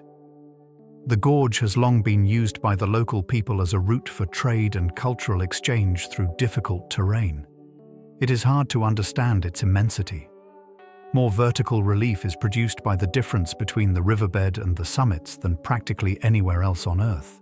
The biggest canyons on Earth can be found in the center of the tallest mountains as well as in deserts, as the Indus Gorge serves as a reminder. The deepest canyon in Europe is the Tara River Canyon in Montenegro. The Tara River formed a valley more than 4,000 feet deep in Montenegro, making it the deepest canyon in Europe. The UNESCO World Heritage Site Durmitor National Park is traversed by the Tara Canyon, which is well known for its crystal-clear blue waters. An ecosystem rich in biodiversity is created by the pine and seashore woods that cover its high cliffs. Since rapids take passengers past tall stone cliffs, rafting the Tara River has become a well-known activity. In addition to serving as a haven for endangered animals, scientists use the canyon as a model to study karst landscapes, in which limestone dissolves into sinkholes and caverns. The Tara Canyon is still a remarkably untamed location that serves as a reminder of Europe's wild geological history, even though many of the continent's landscapes have been significantly influenced by human activity. It proudly stands as Europe's Grand Canyon analogue, and its depth and beauty merit its comparison to the world's Great Canyons. Europe's Grand Canyon is the name given to France's Verdon Gorge. Despite being much smaller in size, the Verdon Gorge in southern France is frequently referred to as Europe's Grand Canyon. Its beauty more than makes up for its lack of size. The Verdon River forms a remarkable tunnel of emerald water and whitish stone as it rushes over limestone cliffs that peak at about 2,000 feet. The gorge is well known for its hue.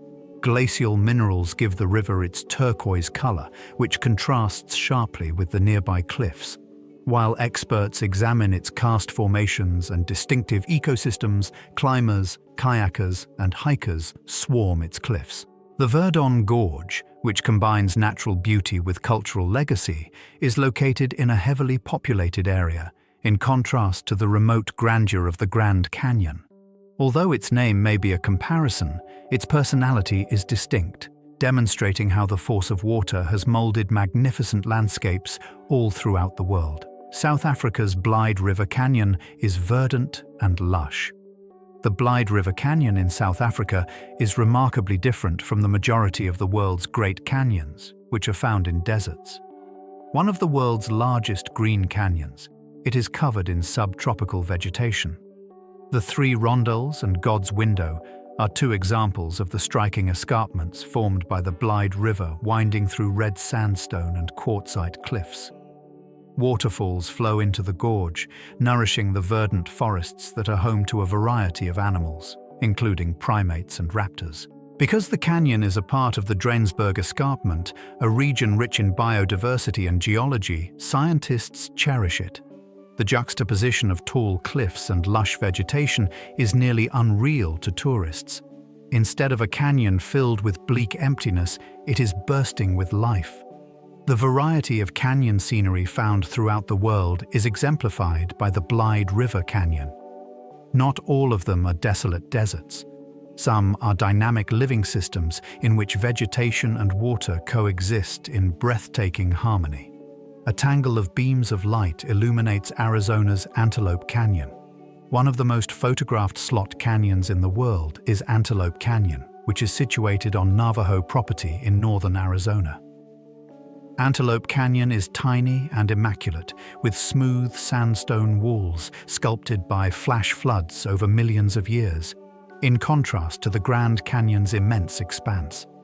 At midday, shafts of dazzling light appear to dance over the walls as sunlight filters through small gaps. The stone itself is a whirl of orange, purple, and red that has been polished into elegant, nearly liquid-like shapes. Antelope Canyon is an ideal place for geologists to investigate how water sculpted stone in small areas, creating elegant passageways with unexpected force explosions. It seems unearthly to tourists, a secret cathedral of light and stone.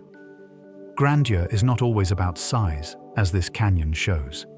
At times, it involves closeness, quiet, and the way light plays in areas that have been shaped over time. Bryce Canyon is a labyrinth of stone towers rather than a canyon. Utah's Bryce Canyon isn't actually a canyon, despite its name. Rather, it is a collection of enormous natural amphitheaters that are ringed with hoodoos, which are tall stone spires. The process of frost wedging, in which water seeps into fissures, freezes, and expands, progressively fracturing the rock, produced these formations. The sandstone was shaped into thin towers and complex patterns by innumerable rounds of freezing and thawing throughout time. The end effect is a bizarre scene that resembles a stone city that stretches to the horizon. Bryce provides scientists with a striking example of how erosion, independent of rivers, can shape land patterns. It seems surreal to tourists, as if they are strolling among the remains of a vanished society. In actuality, the canyon serves as a reminder that names can be deceptive. The spectacle of Earth's inventiveness, which is displayed in hundreds of fragile structures rising against the sky, is what counts. Towers of Zion Canyon, with walls of vertical sandstone. One of the world's most striking river-carved canyons is Utah's Zion Canyon. Even though the Virgin River is little, it has carved through Navajo sandstone layers for millions of years, creating cliffs that rise more than 2,000 feet above the valley floor.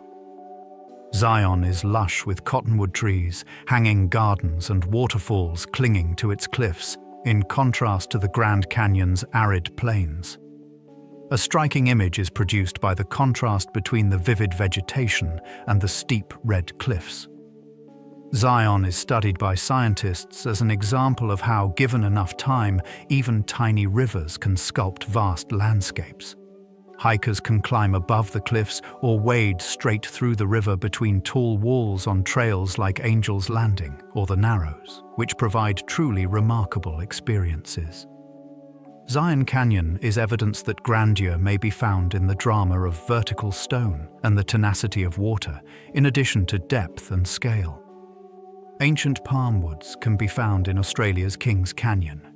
Kings Canyon, a gorge sculpted into layers of red sandstone that sparkle under the desert sun, is located in Australia's Northern Territory. Although the canyon is remarkable in and of itself, the ancient palm trees that flourish there are what really set it apart. As direct ancestors of plants that flourished over 100 million years ago, these cycads are living fossils. In this protected grotto, where water gathers and temperatures are lower than in the surrounding desert, they are able to thrive. Kings Canyon is a special haven for scientists that protects archaic wildlife. With tales and customs derived from the land, it holds great cultural value for Indigenous Australians. A canyon that is not only geologically stunning but also biologically and spiritually vibrant is experienced by visitors who follow the rim trails or descend into the Garden of Eden, where lakes and palm trees form an oasis. The Grand Canyon of the Pacific is the name given to Hawaii's Waimea Canyon. Canyon is located in Hawaii on the island of Kauai, often referred to as the Pacific's Grand Canyon. Waimea is just as magnificent as its Arizona sister, despite being smaller in scope, more than 3,000 feet deep and 10 miles long.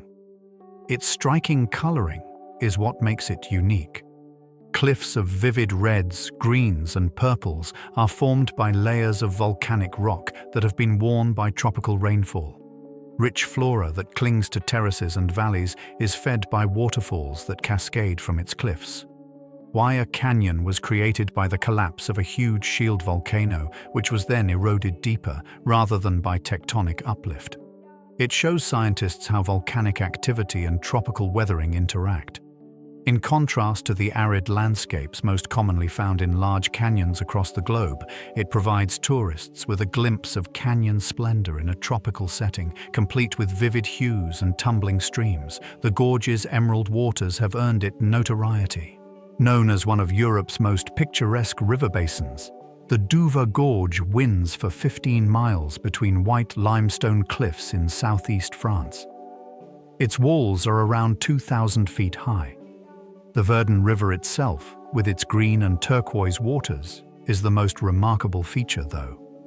Glacial minerals suspended in the water are the source of this peculiar color, which scatters sunlight in dazzling hues. Caves, cliffs, and tall walls were left behind as the river sliced through the limestone plateau over millions of years, creating the canyon. It is regarded by scientists as a quintessential case of karst erosion, in which water dissolves rock to create underground passageways in addition to cupping valleys. The gorge offers visitors both cultural diversity and geological drama. The gorge, which is surrounded by fields and settlements, is evidence that canyons are not merely huge land scars, but rather stunning locations sculpted by water, light, and chemistry. Some of the sharpest cliffs may be seen in the Gunnison's Black Canyon. The Black Canyon of the Gunnison, a gorge renowned for its striking steepness, is located in western Colorado. The Black Canyon is vertical and tight, with cliffs that drop more than 2,000 feet in some areas, in contrast to the Grand Canyon's expansive stretches. The canyon floor is only 40 feet across at its narrowest, which accentuates the cliff's formidable appearance. Cutting through strong metamorphic rock at one of the quickest rates of erosion ever recorded in North America, the Gunnison River sculpted this canyon with remarkable rapidity. Because sunlight only reaches the canyon's bottom for a few minutes each day, the canyon appears gloomy, hence its name. In order to comprehend how rivers erode some of the hardest rock on the planet, scientists investigate it. It is both stunning and frightening to tourists. A canyon that resembles a rift in the earth itself rather than an open landscape. Rare animals can be found in Crete's Samaria Gorge. The Samaria Gorge is a striking gorge that stretches more than 10 meters through the White Mountains on the Greek island of Crete. Its walls form a passage of cliffs and trees as they rise more than 2,000 feet. In contrast to many desert valleys, Samaria is lush and vibrant. Along with numerous indigenous plants and birds, it is home to the tree cry, a rare kind of wild goat that is only found on Crete. The gorge is regarded by scientists as a hotspot for biodiversity, where isolation has fostered the growth of rare species. Due to its centuries-long use as a haven during invasions and conflicts, the gorge also has cultural history. Today, it is a UNESCO Biosphere Reserve and a protected national park. One of the most amazing valleys in Europe, Samaria offers hikers not only geological beauty, but also opportunities to see nature and history. The Grand Canyon is smaller than Australia's Cape Valley. The Kapiti Valley in Australia is wider than the Grand Canyon, which is renowned for its depth. The world's widest canyon is an enormous sandstone valley in New South Wales, which is almost 30 meters across. With enormous escarpments and mesas rising above forests and grasslands, the Kapi Valley is more open than Arizona's high cliffs. Home to numerous species, including the endangered Haniata regent, it is also one of Australia's most significant bird habitats. Because of the sandstone plateau's erosion, the valley's ecosystems and geological past are of interest to scientists. The scale may be startling to visitors. The expanse feels limitless from the edge, more akin to a deserted planet than a canyon. With vistas that extend beyond the horizon, the Kapi Valley demonstrates that canyon grandeur is about both breadth and depth. There are thousands of petroglyphs in Utah's 9-mile canyon. The 9-millimeter canyon in Utah is sometimes referred to as the longest art gallery in the world. It is almost 40 miles long and is home to thousands of pictographs and petroglyphs made over ages by indigenous peoples. Images of bison, hunters, spirals, and abstract patterns are etched or painted into the stone of the canyon walls. Some are almost 2,000 years old and provide insights on the beliefs and way of life of the Fremont and other peoples. The canyon's cultural diversity is remarkable, despite its lack of depth and grandeur compared to the Grand Canyon. In order to comprehend communication, spirituality, and day-to-day existence in ancient societies, archaeologists investigate the art. For contemporary tourists, traversing the 9mm canyon is akin to entering a museum where natural rock has been sculpted by human hands. It proves that canyons are both natural beauty and cultural landscapes, where people have shaped them over thousands of years. Not all canyons are formed by rivers. Some are formed by glaciers. Although rivers often carve canyons, glaciers can also form enormous valleys. Massive ice rivers scrape and tear away stone as they gently flow downwards, grinding against bedrock. In contrast to the tiny V-shaped canyons created by rivers, this mechanism creates wide U-shaped valleys over thousands of years. The Yosemite Valley in California and the fjords of Norway are well-known examples, where glacial erosion produced some of the world's most striking vistas. To learn more about how ice shapes continents, scientists investigate these glacial canyons. The change is obvious to visitors. The voids left by steep cliffs, level valley floors, and frequent lakes or rivers are filled in. These frozen canyons demonstrate that erosion is not just a problem in liquid water. Land can be massively sculpted by frozen water, creating valleys that are as magnificent as any gorge formed by a river. The ocean floor is carved by underwater canyons. Canyons are not just found on land. Massive submarine canyons slicing into continental shelves and slopes can be found beneath the ocean. Although they are hidden from view beneath thousands of feet of water, these underwater valleys can be just as massive as those on land. Rivers that originally ran when sea levels were lower, strong underwater landslides of sediment, and turbidity currents have all sculpted them. Organic matter is transported from coastal regions into the deep sea by submarine canyons, which serve as nutrient highways. As a result, they are centers for biodiversity, sustaining everything from whales to plankton. Though few will ever see them up close, scientists use sonar and submersibles to investigate them, and the results show landscapes that are just as stunning as the Grand Canyon. Submarine canyons serve as a reminder that the deepest abysses on Earth are found in the ocean's secret depths, where they have a profound impact on marine life on a global scale. In terms of size, the Monterey Canyon beneath the water is comparable to the Grand Canyon. One of the world's largest undersea canyons, Monterey Canyon, is located just off the coast of California. It starts close to Monterey Bay's beach and descends more than 2 miles to the Pacific Ocean floor. Though completely submerged, it is comparable in scale to the Grand Canyon. Using remotely controlled vehicles, scientists investigate Monterey Canyon, uncovering cliffs, valleys, and deposits sculpted by underwater currents and landslides. The canyon is an oasis for marine life because it serves as a route for nutrients to enter the deep sea. Its depths are home to octopuses, fish, squid, deep-sea corals, and other species that science has yet to discover. Monterey Canyon has grown to be one of the most researched underwater canyons because of its nearshore accessibility, which aids researchers in their understanding of deep-sea ecosystems as well as geology.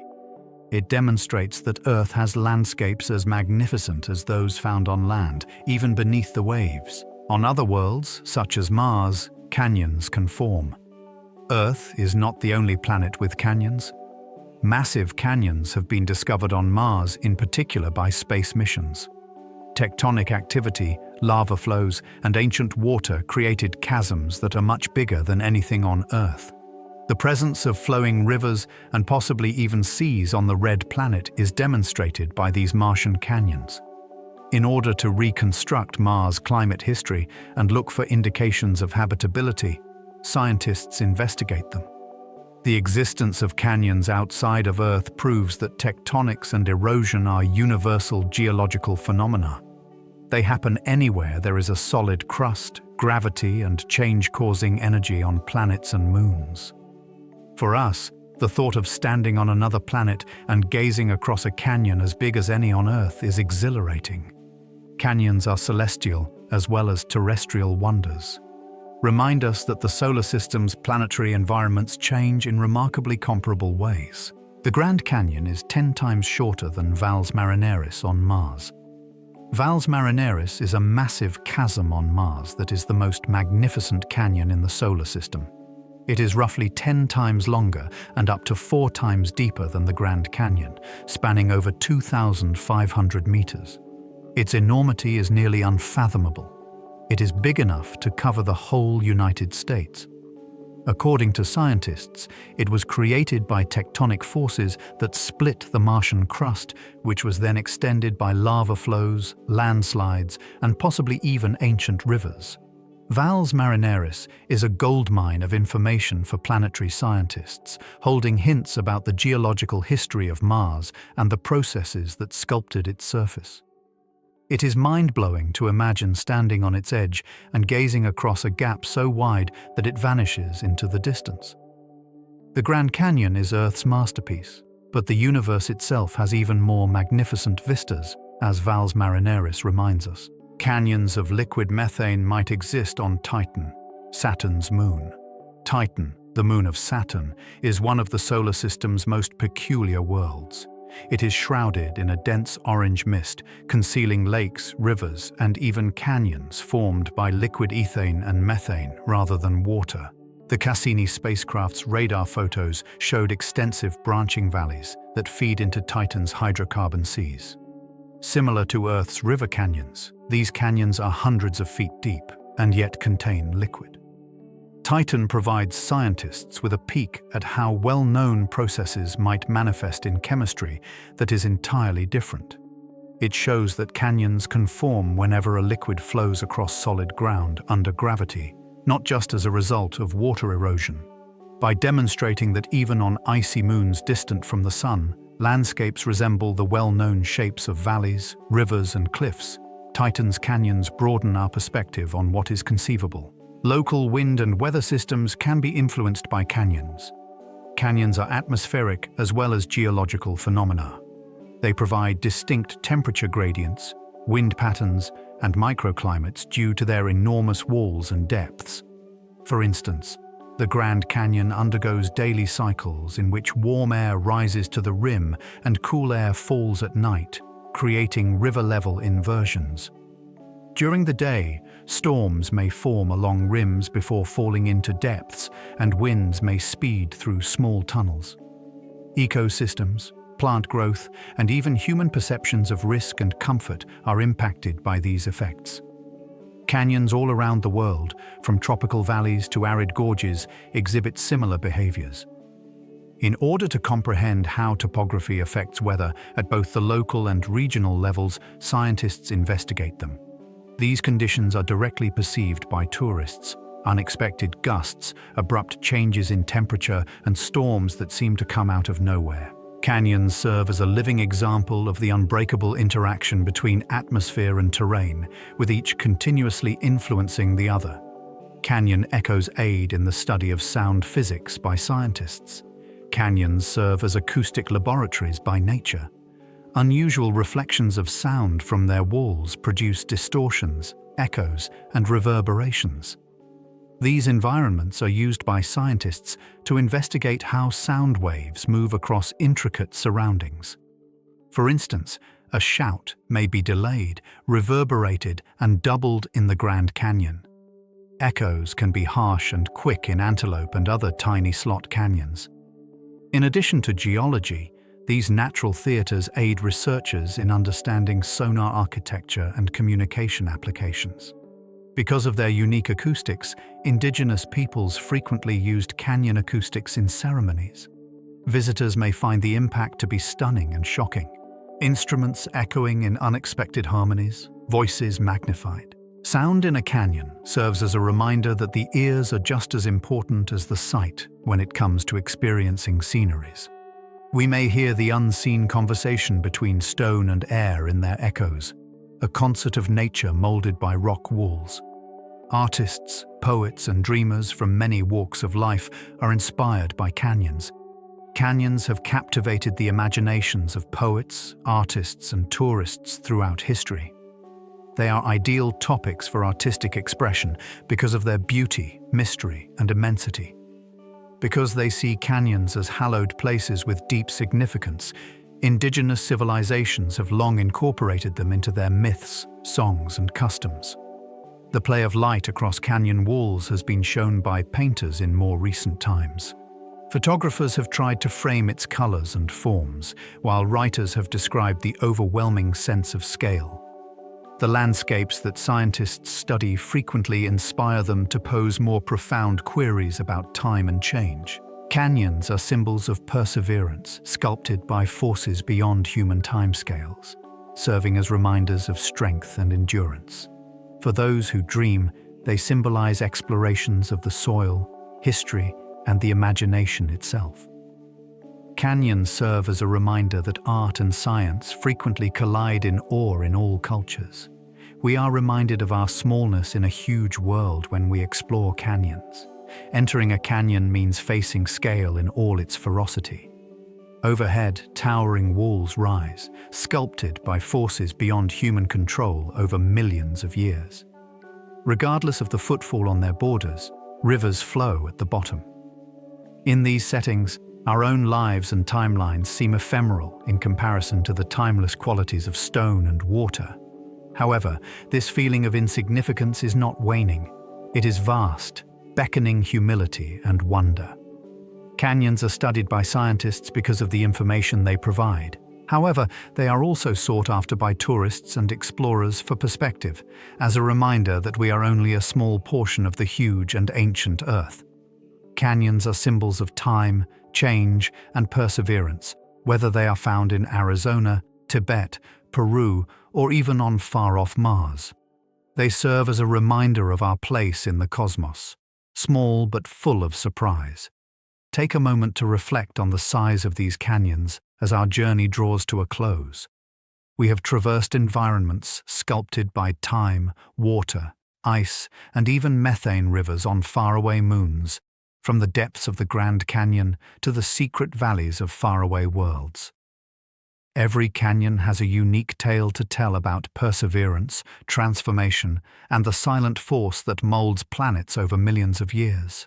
Exploring them serves as a reminder of both the vastness of nature and our own position within it. Yes, it's small, but never unimportant. As witnesses, we have the capacity to absorb knowledge, ponder, and remember these tales. Please feel free to like, subscribe, or leave a comment below if you liked this peaceful excursion. One drowsy soul at a time, it guides others to this place as well. Let the day go by for the time being. Shut your eyes, take a deep breath, and relax while the rivers of time continue to patiently shape the world in solitude. Good night.